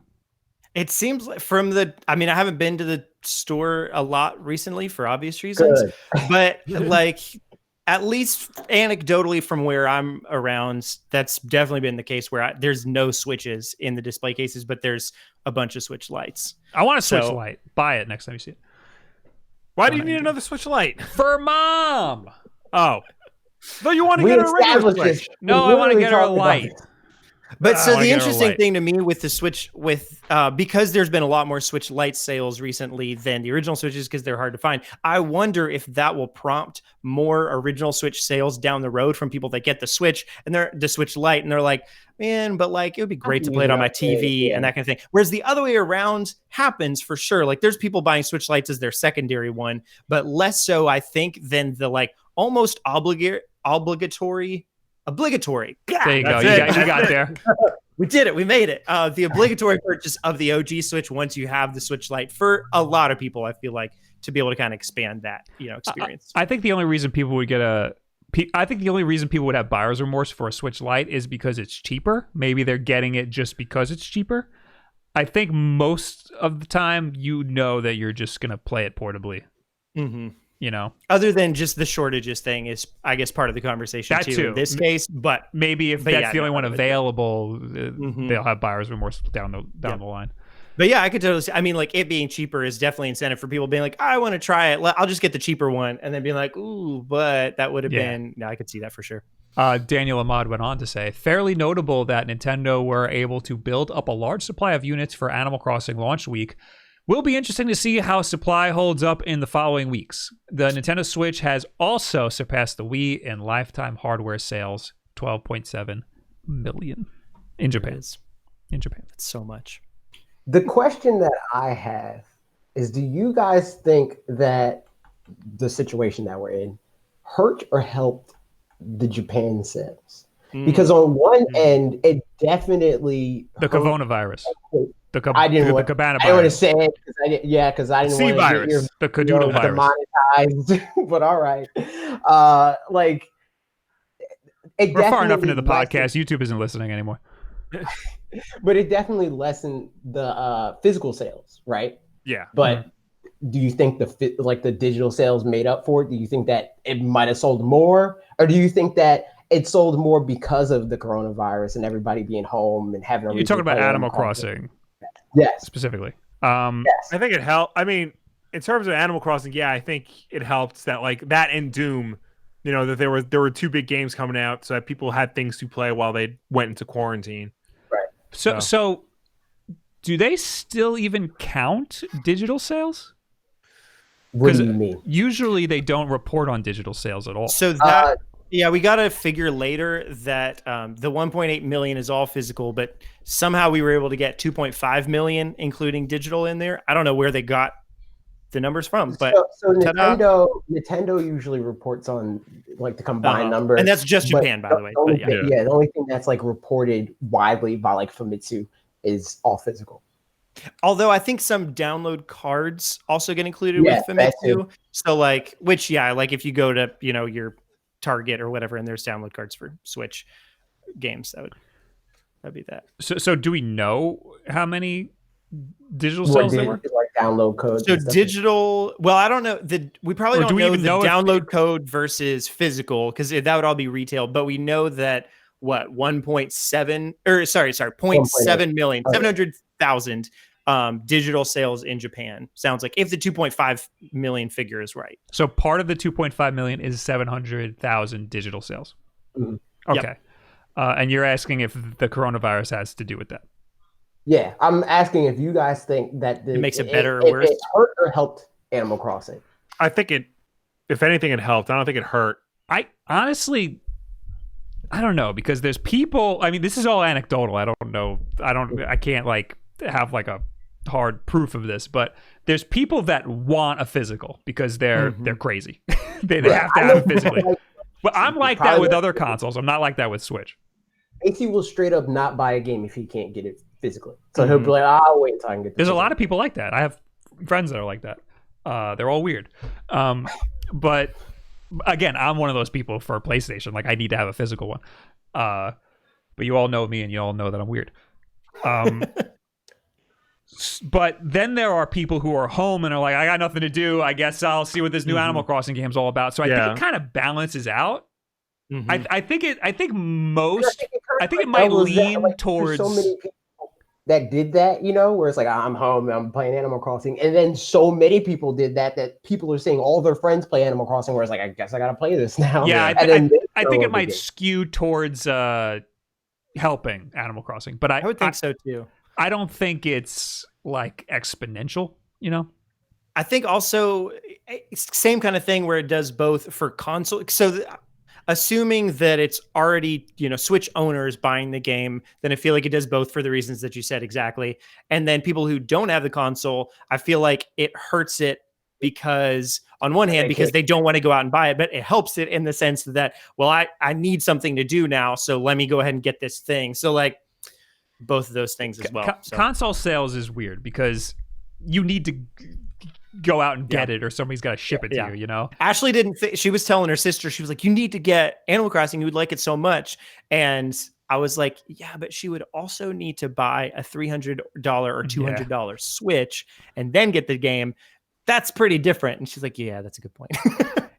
Like, there's also going to be shortages because they're not making a lot. There's a lot of stores are closing. Like, they can't ship them between stores and stuff. They can't move the inventory around as easily because of the whole virus thing. And yeah, so like more people want the Switch now because they're like, I'm stuck at home, I need something to do, I'm going to buy a Nintendo Switch. But there's less to go around because of that. And also Animal Crossing, people just want to buy it for Animal Crossing. So on that note too, I'm curious to see, weird. like, because a lot of industries are being impacted right now because of the coronavirus stuff for obvious reasons, but gaming right now isn't being impacted a whole lot for, like, we're still getting the games that are supposed to be coming out in the present.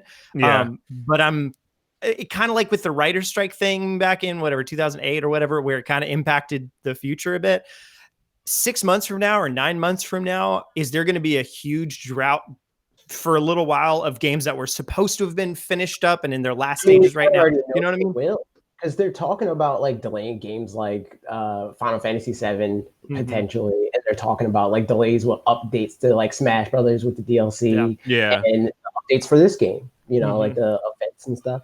I'll have more time to finish my backlog, guys. Look at that. Yes. So silver linings. I think less games to talk about in videos though.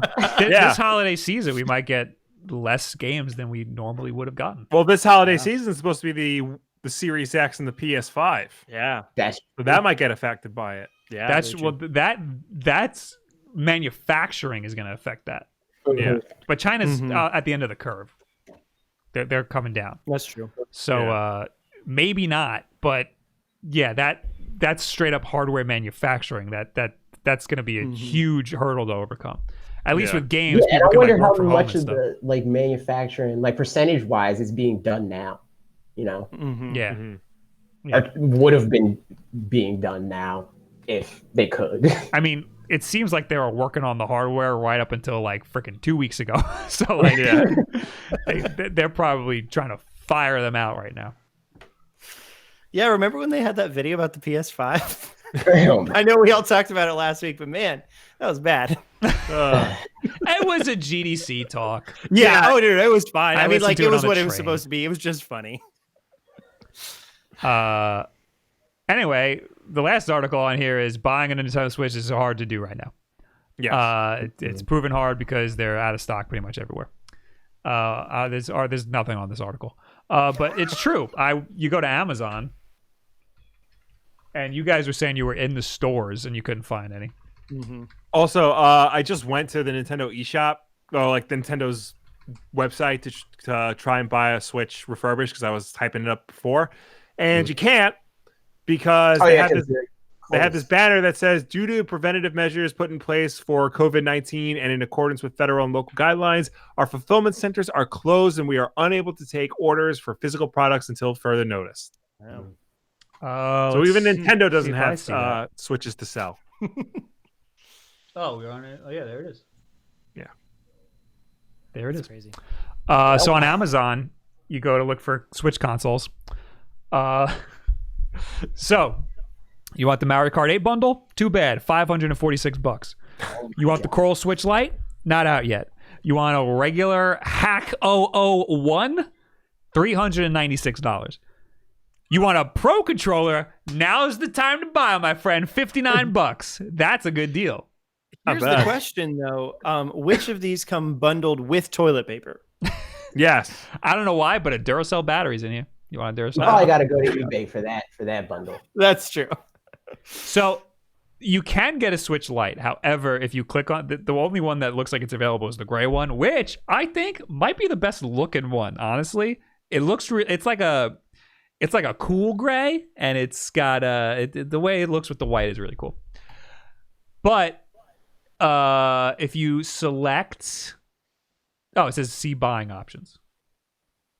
It's never a good sign. Last time I did it, like 2 days ago, it was $196 or something, so it was like, reasonable.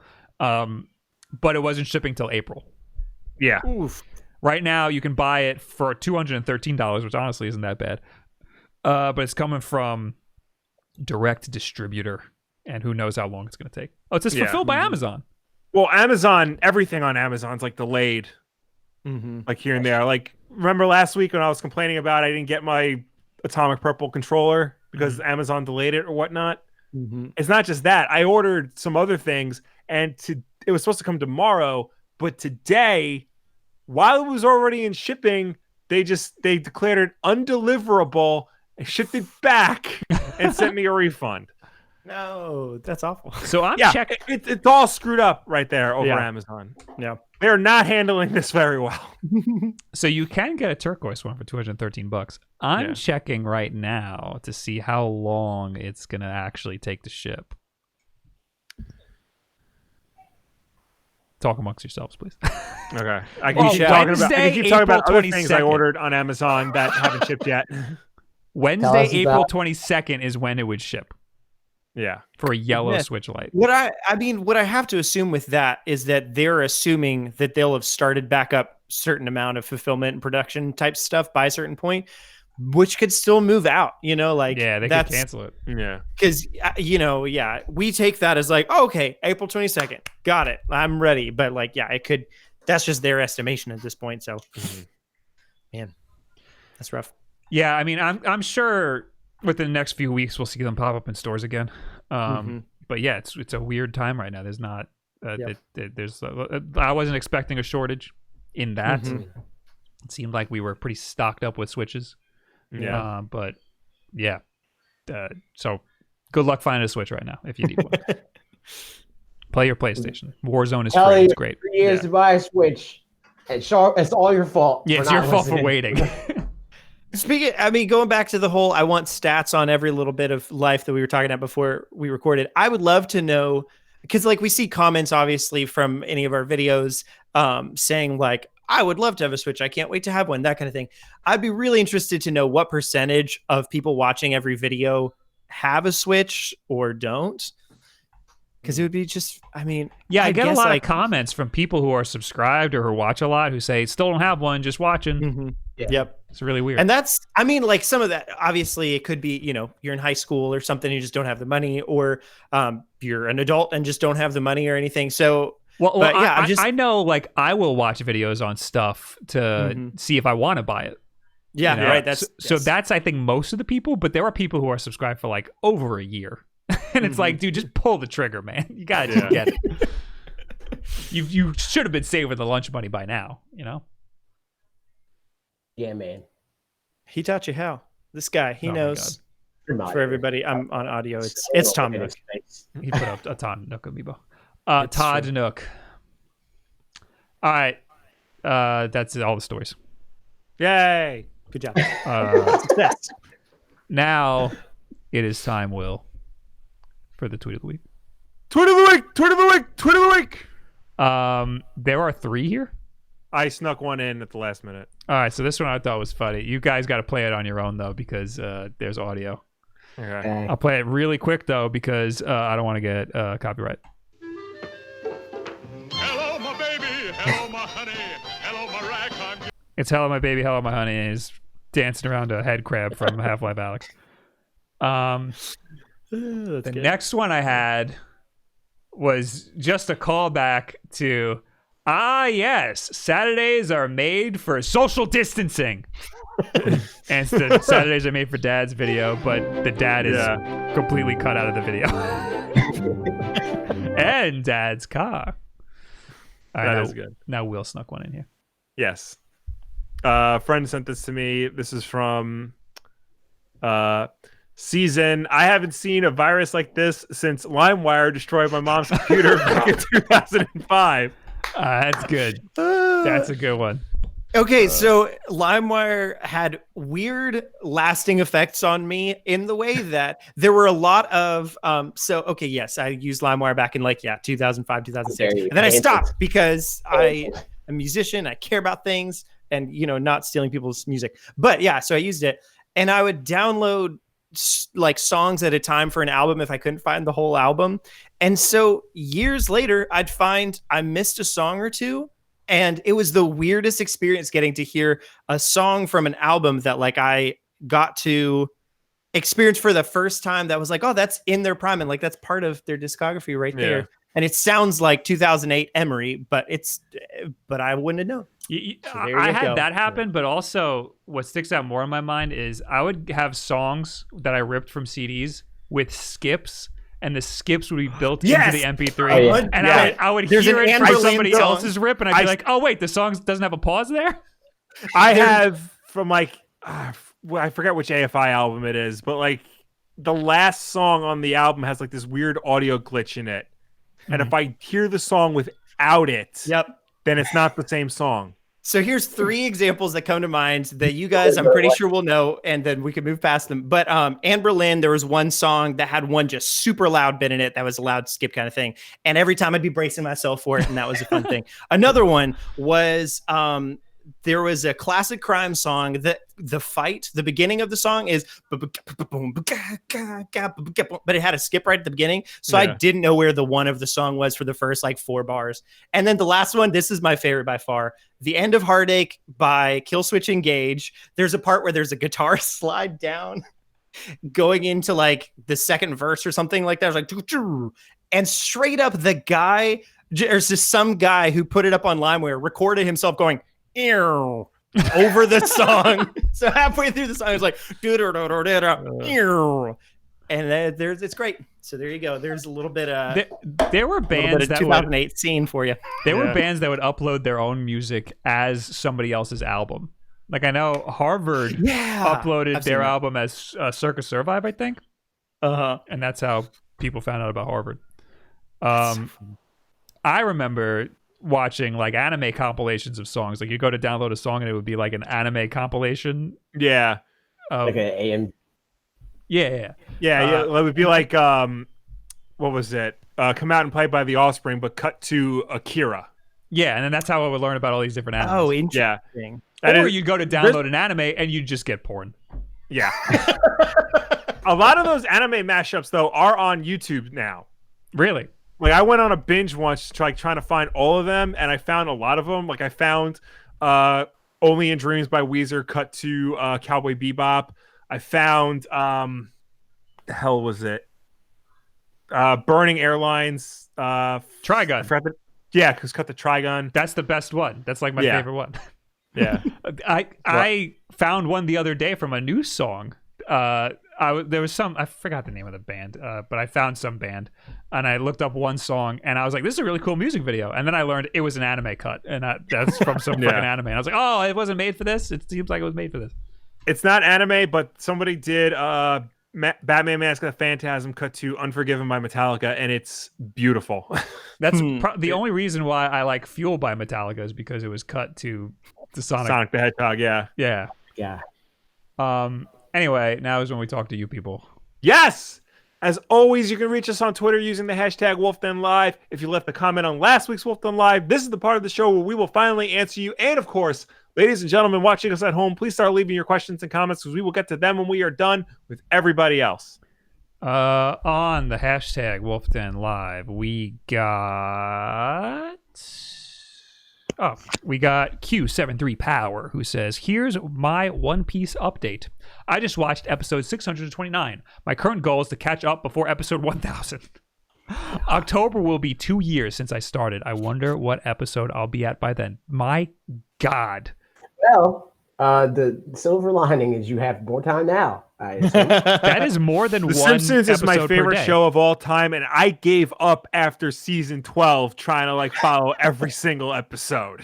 There's still some good episodes. I have followed with The Simpsons, and it's not always, it doesn't always pay off for whatever. That's part of the reason why I stopped. Yeah, I mean, I'll like go half of seasons and then catch up all in once and that kind of thing. And when I'm like, all right, here we go. No, even like if I'm sitting around the house and like I got nothing to watch, I'll go on Disney Plus and I'll watch a classic episode because those still hold up. They do. Camp Krusty for life. I'm trying to catch up on My Hero Academia, and I'm like 20 episodes behind. I learned last night, and I was like, how? I'm on the same season. I'm so bad at watching things. Me too. Parker's always talking about sitcoms and Simpsons and all that stuff. And I'm like, I need to because I've seen maybe like 3 full episodes of The Simpsons in my life. I've seen I've seen like bits and pieces and memes Travesty. and stuff like that. And I'm How like, have we hung out? Most of my dialogue is from The Simpsons. because memes. Yeah, So, like, Will I- references. you make the joke and all that stuff, and I'm like, oh yeah, I've seen that in a meme. You know, I think The Simpsons, it just like, in their prime, especially, there's a lot of like just subtle jokes that you don't realize they're really jokes woven throughout the episode. Yeah. And it's great and it's a fun time. Yeah. You should I watch say all it. that to say, when Disney Plus came out, I was like, I'm gonna watch The Simpsons, and because I'm bad at watching stuff, it just didn't happen. Well, don't. If you're bad at watching stuff, also don't start with season 1 to be like, let's figure out, like, start Yeah. season 4. Whenever you should know that whenever people say The Simpsons is the greatest show of all time, what they mean is seasons 3 through 8. Yeah. Okay, so this is what I want. Accurate. I want one of you guys to DM me and tell me, watch this episode to this episode, and I'll do it. I just said seasons 3 through 8. Okay, fine. Okay, watch Radioactive Man. Radioactive Man, Bart versus Australia, Marge versus the man. Monorail, Yeah. Camp Krusty. Monorail. Yeah. Okay, all Those are right. good. Yeah. Gotcha. Fede Chachagua says, which of the Final Fantasy games would you guys recommend to play on Switch to a newcomer to the franchise, but who has played a lot of JRPGs before? Has anybody ever asking the played wrong- more than an hour of Final Fantasy? I played Final Fantasy 15 for like 4 hours. That's That not was- on Switch though. I would like to have, if you liked Xenoblade, play Final Fantasy 12. I have Final Fantasy 12. I got it for Christmas, but I haven't started it yet because I've been playing other stuff in my backlog. But to my understanding, in any case, if you like Xenoblade stuff, Final Fantasy 12 could be good. Final Fantasy 7 is like very classic JRPG kind of stuff, turn-based and all that. Yeah. But I haven't played it yet. And again, I'd like to at some point, but it does look like it's going to be really dated for what it's worth. Like, I love Mario 64, but playing Mario 64 for the first time now Yeah. seems like that would be kind of hard. I would Not say gonna lie. if you've played a lot of JRPGs before, then like, I don't know, maybe start with 10 because it's the most modern of the classic ones and it has probably the most traditional JRPG system in it. I mean, 7, 8, and 9, I'm probably going to get flayed for this, but they're basically the same, like all things considered, like in the grand scheme of things. But they're also like 25 years old at this point. Mm-hmm. So you might have better luck starting with 10 and then maybe working your way back. Lachlan Everett says, hello. Will, have you been helping Bob make his COVID-19 in New York City video? Also, has the Wolfpack, how is the Wolfpack at home? Has this virus been weird for you as a newborn parent? I have been working on a video. I don't know what made me think I was going to have it within the last 2 days. There's no way that was going to happen. I'll be working on it tomorrow and probably Friday. Bob doesn't need my help. He's a big boy. He can figure it out on his own. I mean, it's, my wife was saying it before because she's been on leave from work since having the baby. And she hasn't left the house in like 2 months anyway. So like, this is just another day for her. I mean, for me, it's just like, instead of having to wake up in the morning early, get showered, get dressed, go to work, I literally just roll out of bed at 8:25, turn on my computer and log on by 8:30, and it's like I'm there. I mean, when you wake up in the morning and the alarm gives out that warning, now you will make it on time. Yeah, By the exactly. time you get your books, they're already home. So I think it's important to note that everybody's fine. Everybody in our lives is fine. Yes, everything's okay. Everything's good.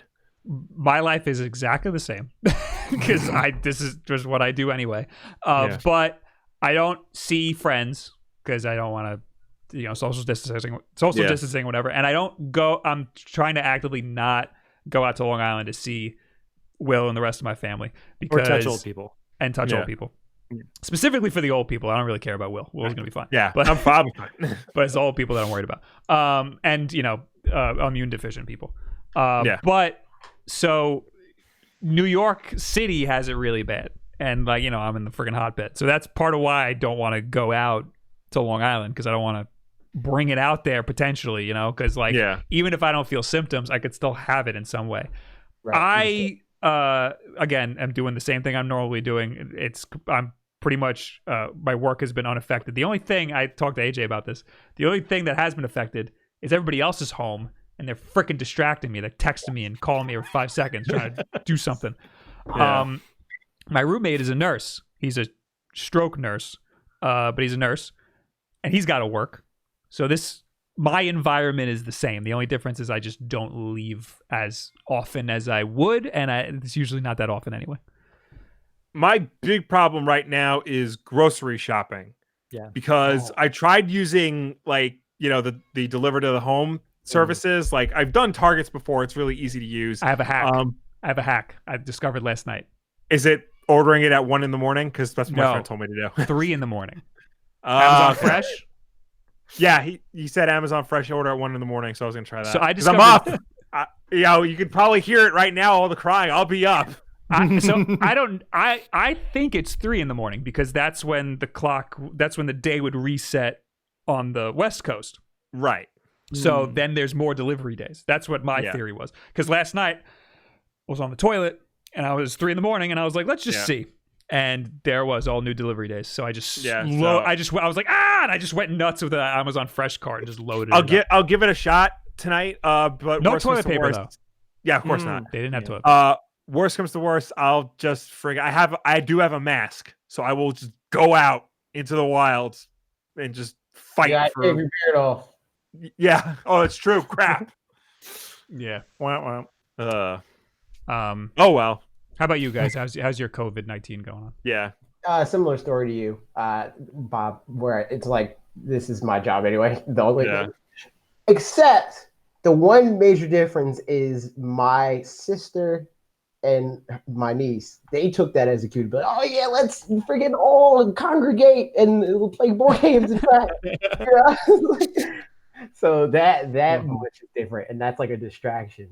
But other than that, it's like I will say that we discovered that CPM is down, meaning advertisers are paying less for ads now, which means our job is slightly affected. But hopefully views are up, and I don't think they really are, but they should be. Yeah. Parker? Yeah, I'm all right. My wife's just off right now from it. So it's just a work from home day and an off day for her every single day for the rest of forever. I think it's interesting to see people who don't work from home, like adjusting to working from home. I work from home already like half the time, so it's not that weird. It's more like there's some work projects that I prefer doing in the office because I have 2 monitors. I have 2 monitors at home. I just don't hook them up to my work computer, so that's a bit like annoying to just deal with my laptop. But other than that, it's like not a big deal. Yeah. All right, let's plow through the last week's Wulff Den Live in the comments on the YouTube. I should mention we talked about PlayStation 5 and the Xbox One X last week, so, the Xbox Series X, so people are going to be talking about how we don't know what we're talking about. Smooth Hand Luke said, I personally would much rather hear game reviews, etc. from you guys instead of the big gamer companies. Great job on everything. Love the content. Oh, I should also mention, thank you. Last week was when I had to apologize for the way that I said that E3 should be left to the media people. Because I only meant that because it's not set up for the general public. It's not that I think, ew, public, gross.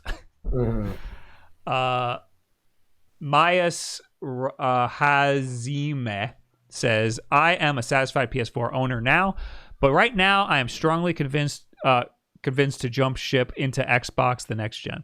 Why, though? So something I've said on our podcast, at least, is, it all depends on how different stuff plays out. Ideal world for me, because I only have a Switch. I don't have a PlayStation or Xbox console, mostly because I don't want to spread my money thin, because I don't have gobs and gobs of it. You're just not a true gamer. It's understandable. Exactly. Finally, someone gets me. But that I only have the Switch, and it's, fulfills all of my gaming needs and whatever. But it would be nice to be able to play some more third parties if I wanted to. Not that I probably do want to most of the time. And I hope that solution would be through xCloud on Switch. And that way I can dip my toes in, get if it's xCloud that also has Game Pass on it, I can pay a subscription, not have to worry about buying specific more games and just I'm just going to play some games on here. But should that not come to Switch, probably I would get, and maybe other people in my camp would keep a Switch and get the cheapest xCloud TV machine that there is and do that. So I'd be curious for somebody like that like if he's a hardcore PS4 player, why you'd want to jump ship. For a casual PS4 player, I could see that, especially with the like xCloud and Game Pass kinds of thing. So I don't know. I feel like it's probably because it's more the Xbox is looking like it's more powerful. I think it's by a slight margin. There's that also too. Microsoft, especially the last few years, have been very good with messaging. Yeah, because like when they came out with backwards compatibility, cross-platform play, all the integration with Windows 10, really being very clear and active with promoting xCloud and cloud gaming and things like that. I just feel like where Sony has been like, digging their heels in the sand, just basically doing what they've been doing the past few years. So I feel like that could be part of it as well. Yeah, I feel like generations like they like take turns. Yeah, that, where it's like the guy that was winning more or less in the U.S. overall is the one that's like, okay, well I won, so I can do what I want. $5.99 PlayStation 3 or Xbox. They're like, oh, I won, so that I can do what I want, always on, And now this generation, it's like, I don't want to do crossplay because I'm the winner, Yeah. And Xbox is like, games for everybody, anywhere, for free. Take the game. You want games every year, every day? Pay freaking $15 a month. You could play every. And we're back. Okay. Yay! But yeah, Xbox, they're just more pro-consumer right now, so I can. Yeah. Luke Antone says, if you could get one indie to come to the Switch, what would it be? I'm going to say pretty much every indie that I want is already on the Switch. Yeah. Jay Buggy sent me one. Yes, he sent me this one called Bomber Grounds, which is a 25-player Bomberman Battle Royale. Oh my God. I think it's 25 players. Fall Guys. What about Fall Guys? Fall Guys, I wish was coming to Switch. That was a great game that we played. Does Black Mesa count as an indie game? No. Because it wasn't made by Valve. It was made by an independent team. Does Final Fantasy VII Remake count as an indie game? It is not. No. You shut up. Okay. I will. Okay. Fine. I'll kill myself. For $2, Bob will do it. Yeah, that's true. Does anybody have an indie game come to mind that they want on the Switch? I'm trying to think of like indie games that Fall Guys is a good one. Yeah. Horizon Zero Dawn. I mean, yeah, there's there's ones that people have talked about. I don't know about indie games that are happening besides the ones that are on Switch, honestly. So I know outside of like the Outer Wilds from last year, people talked about that a lot. So like, sure, that would be cool. I don't know anything about it, to be perfectly honest, but I just know that when you say Outer Wilds, I think Outer Worlds. 100%. I know everybody Outer Worlds is coming. True. Yeah. That's why I was like, for a second, I was like, that's wrong. And I was like, wait, no, I'm wrong. Well, there are a couple of like older indie games that I think like Braid and Fez that aren't on the Switch that I think could make their way to the system. Yep. Fez is the same guys as Hyper Light Drifter, right? No. Or no, it's just the same soundtrack or same composer. Oh, sorry. I don't know, because Fez was made by Phil Fish, and then like he stopped making games because he got a bug up his butt on Twitter. Yeah. But now he works for Analog. He does all the intro graphics for all the systems. Yeah. Oh my God. When you turn on your Mega SG and the like graphic that comes up, that's Phil Fish. Oh, it's beautiful. Look at that. Yeah. Everybody should watch Indie Game the movie, which is like from like what 2008 or something. Something like that. Yeah. It was really good. He's a big part of it. Yeah. Crispy Boomstick. This is a honker of a comment, so everybody strap in. Bob, if you're going to report and talk on Xbox/PS5 specs, then actually do research, and he spelled do wrong, beforehand and watch the videos put out. They actually showed Gears running on at 4K 60. So? And they showed a video comparison of loading times, Xbox One X versus Series. I think we showed this on the stream. We did. Makes you come off as ignorant when you have no clue what you're talking about and brushing everything off as nothing. P.S. PlayStation is getting blown away by Xbox specs besides a slight speed advantage. Xbox even winning in market and connecting with their consumers, since Sony has no clue how to do that by giving us PowerPoint by death of technical mumbo jumbo. And then Fred came in here with his own little thing. I would just like to make a note that he misspelled the word do in this long-winded rant about research and professionalism. I don't know if I'm the only one that sees the irony in that. But he also said mumbo jumbo. So, I mean, he's got points there. Yeah, true. So I think him being mad and saying that Gears runs at 4K 60, I was saying that I don't think games are gonna run more than that, or it would be hard for them to even get to 4K 60. I don't think I ever said Gears wouldn't be running. I think I said that games like Halo 6, are gonna be 4K 60. Yeah. Because they're Microsoft exclusives. Well, I think we did talk about Gears, but I don't know if I necessarily said I that think it the wouldn't. thing that's going to be I think 4K 60 is going to be relatively easy. I think we're going to see that a lot. I think 8K is the thing that's we'll never see that. They say that it's possible, but we'll never see that. I think we'll see 4K 60 the same amount that we see 1080 60 now. Oh yeah, yeah. Because we don't see it that often. We see weird. We see it pretty often. I think we see it less often than you think.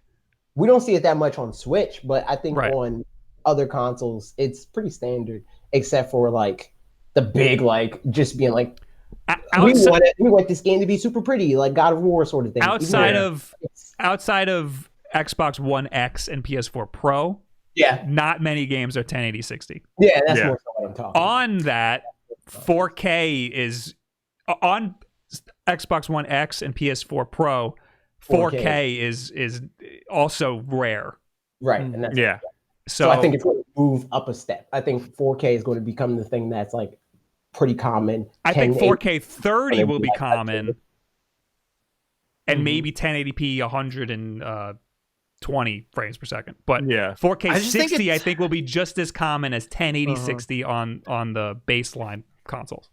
I think it's funny, or not funny, it makes sense, but the thesis statement pretty much is which machine's more powerful, which obviously is the conversation. It was a GDC talk and stuff like that. So that's what the conversation was. That's the thing, is that it was a GDC talk. It wasn't supposed to be. It was just unfortunate that's how they announced the spec. But all things considered, whichever one's going to do better is more going to come down to, obviously right now, Xbox, Microsoft, whatever is winning as far as marketing goes. And it's just marketing better.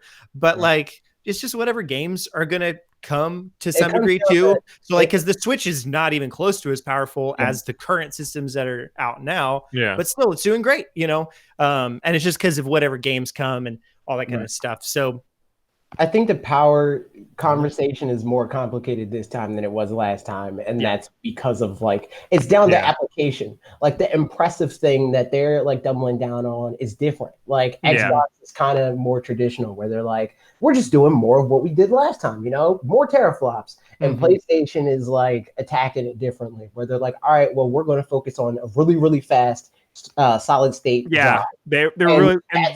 That's going to have gameplay implications. Whereas teraflops, means something for gameplay, but more so it will be graphical fidelity. And we're at a point now where it just becomes more things of there's more particles on the screen. It's not this game is impossible on last gen.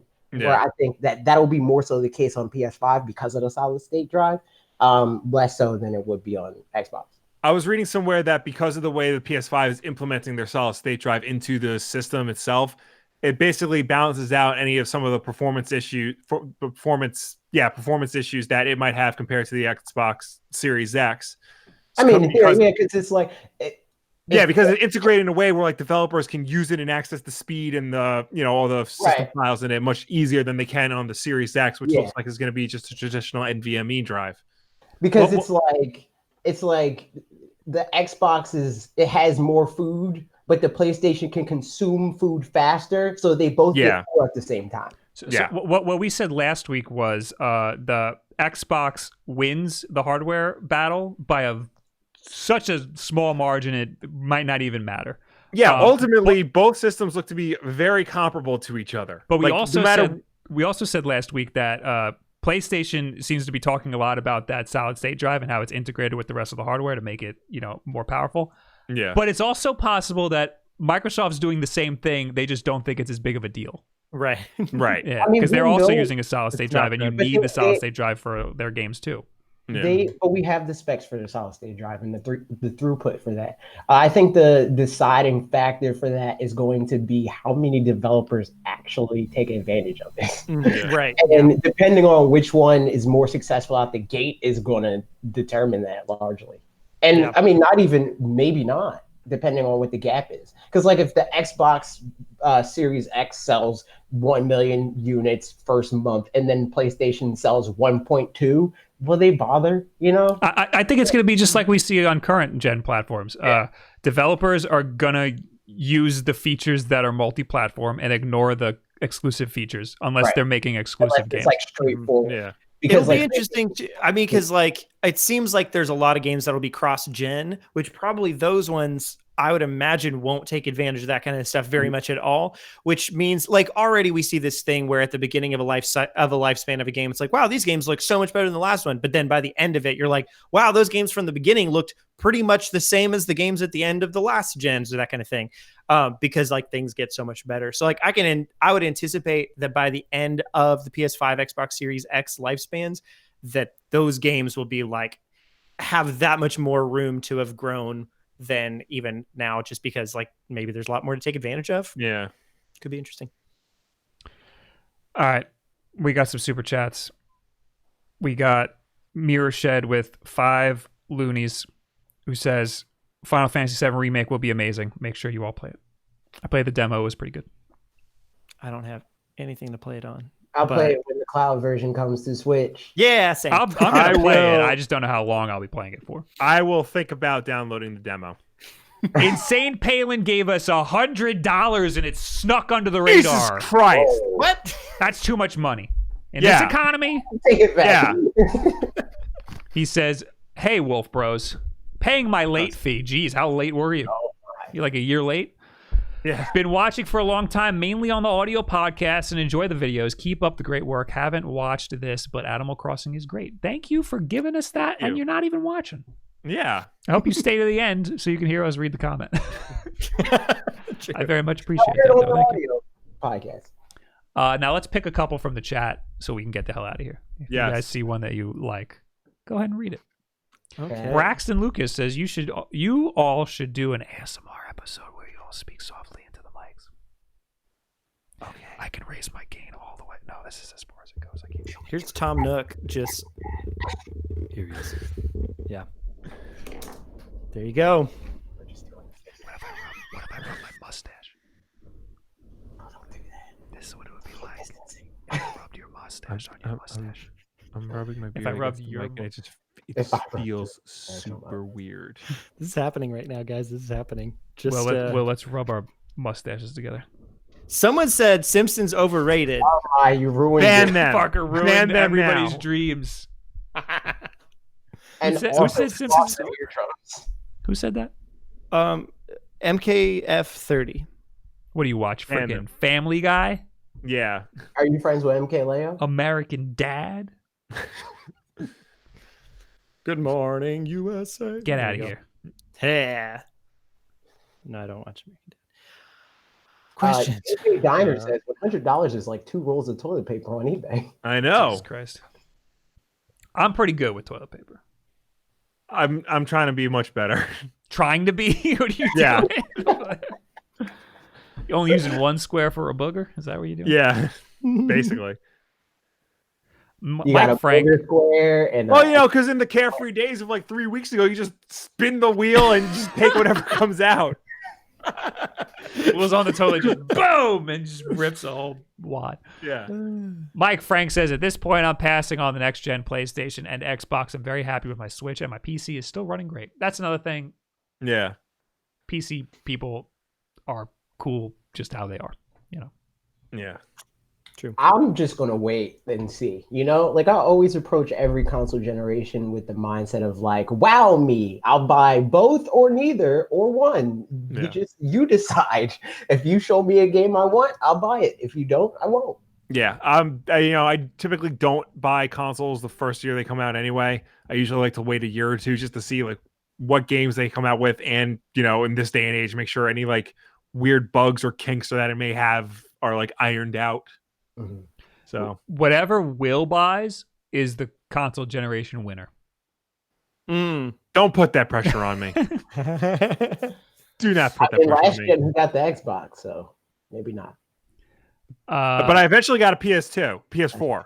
That's true. But I also 2 PS2s. They just Well, glue them well, no, together. no, no. You I got did it. get a PS2 though. So wait. We lived together at the time, and I got the PS4 at launch. So that's why Yeah. he got the Xbox later. Yeah. Okay, that's I got why. it later because I wanted an entertainment system for my room, and I almost bought a PS4. But if I wanted it to do other things, like watch Netflix and stuff, the Xbox was the better get Mhm. at the time. Yeah, because it had more integration with all that stuff. Yeah. Nintendo Gamer Gal says, "Are you going to play Animal Crossing New Horizons tomorrow, Bob?" Probably. Kareem says, "You On watch Twitch. pizza, bruh?" You watch pizza? Watch No, you pizza. eat it. I mean, I would like pizza. I haven't had pizza in a while. You should Yeah, try I don't know what it means, but I Screamin' like it. Sicilian pizza from your own home, Will. Do you have Use any the more to promo send? code Big Fat Sicilian Man. There's no promo code. Yeah. I also Mr. ate all of mine. Blackarock says, Will, wrong company before, but you think the mediocrity of Bloodshot will prevent other movies on the Valiant Comics property? Well, it's weird because usually they don't look at like the review scores. They just look at what the box office is. And Bloodshot came out the day everybody said, do not go out. So the box office was pretty meager.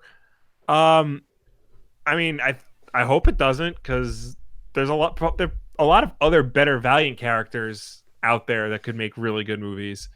Just Bloodshot wasn't it. Will, should I watch Birds of Prey? Yes, Birds of Prey was very good. All right. Well, should I watch Birds of Prey or The Simpsons? The Simpsons. Yeah. I'm But- done. Are you done? I'm done. Someone's name in here is JJ Diner, and if that's a Parks and Rec reference, I appreciate you. What is that? That is all. Parks. Parks and Recreation, the television program. I know. What's the reference in Parks and Recreation? The Oh, it's just- restaurant they go to was JJ's Diner. Yeah. Is that the one where Ron Swanson eats all the eggs? Yes. No, that It's was not? that was a different diner. Oh. That was I when mean, they went to go visit Chris in the state capitol, and Ron was all disappointed because he never got a steak. True. So You're so smart. Anyway, thank you guys for hanging out. thank you for tuning in. Thank you for watching us. Thank you for chatting with us. As always, Wulff Den Live is every single Wednesday night at 8 p.m. Eastern, right here on youtube.com/WulffDen. If you can't make the show for any reason at all, we always put it up as an archive version on Thursday for you to watch on demand whenever you want. If you prefer to listen to us rather than watch us, you can do that as well. We're also an audio podcast on Apple Podcasts, SoundCloud, Google Play, and Stitcher. And if you listen to us on any of those platforms, please be sure to subscribe, rate, and review us, because that helps us with placement on those respective stores. Also, if you want to watch just a little bit of Wulff Den Live, maybe you don't want to see the whole thing, maybe you want to send a clip to your buddy, then head over to Wulff Den Clips, where our good friend Eric Henley takes this week's episode and cuts it down into bite-sized chunks for your viewing pleasure. Even though I saw Eric Henley agree with somebody that Futurama is better than The Simpsons, that is not true. Futurama is the second greatest television show of all time. It's a close second, but let's be real here. And now you're Futurama fired. is Disney Plus. Congratulations. You're no longer. Special thanks to Parker and AJ from Fanatics 4 for joining us on this week's Animal Crossing / Batman vs Superman retrospective.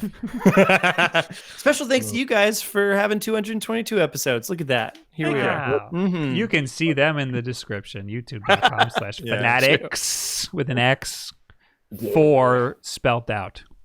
Yep, and we also have a podcast. It's called Directly to You. We talk about all the news that they don't get to talk about because their podcast is on Wednesday. Yeah. True.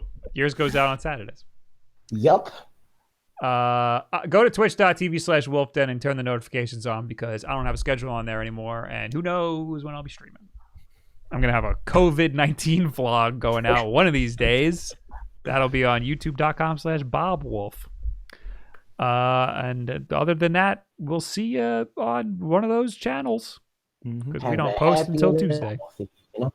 Have a happy and a healthy. And don't I mean, touch you don't any really old have to be people. happy. Just be healthy. Just be healthy. We don't care if you're happy. Yeah. Don't touch old care. people. Goodbye. Bye. Tell Parker if you're happy on Twitter.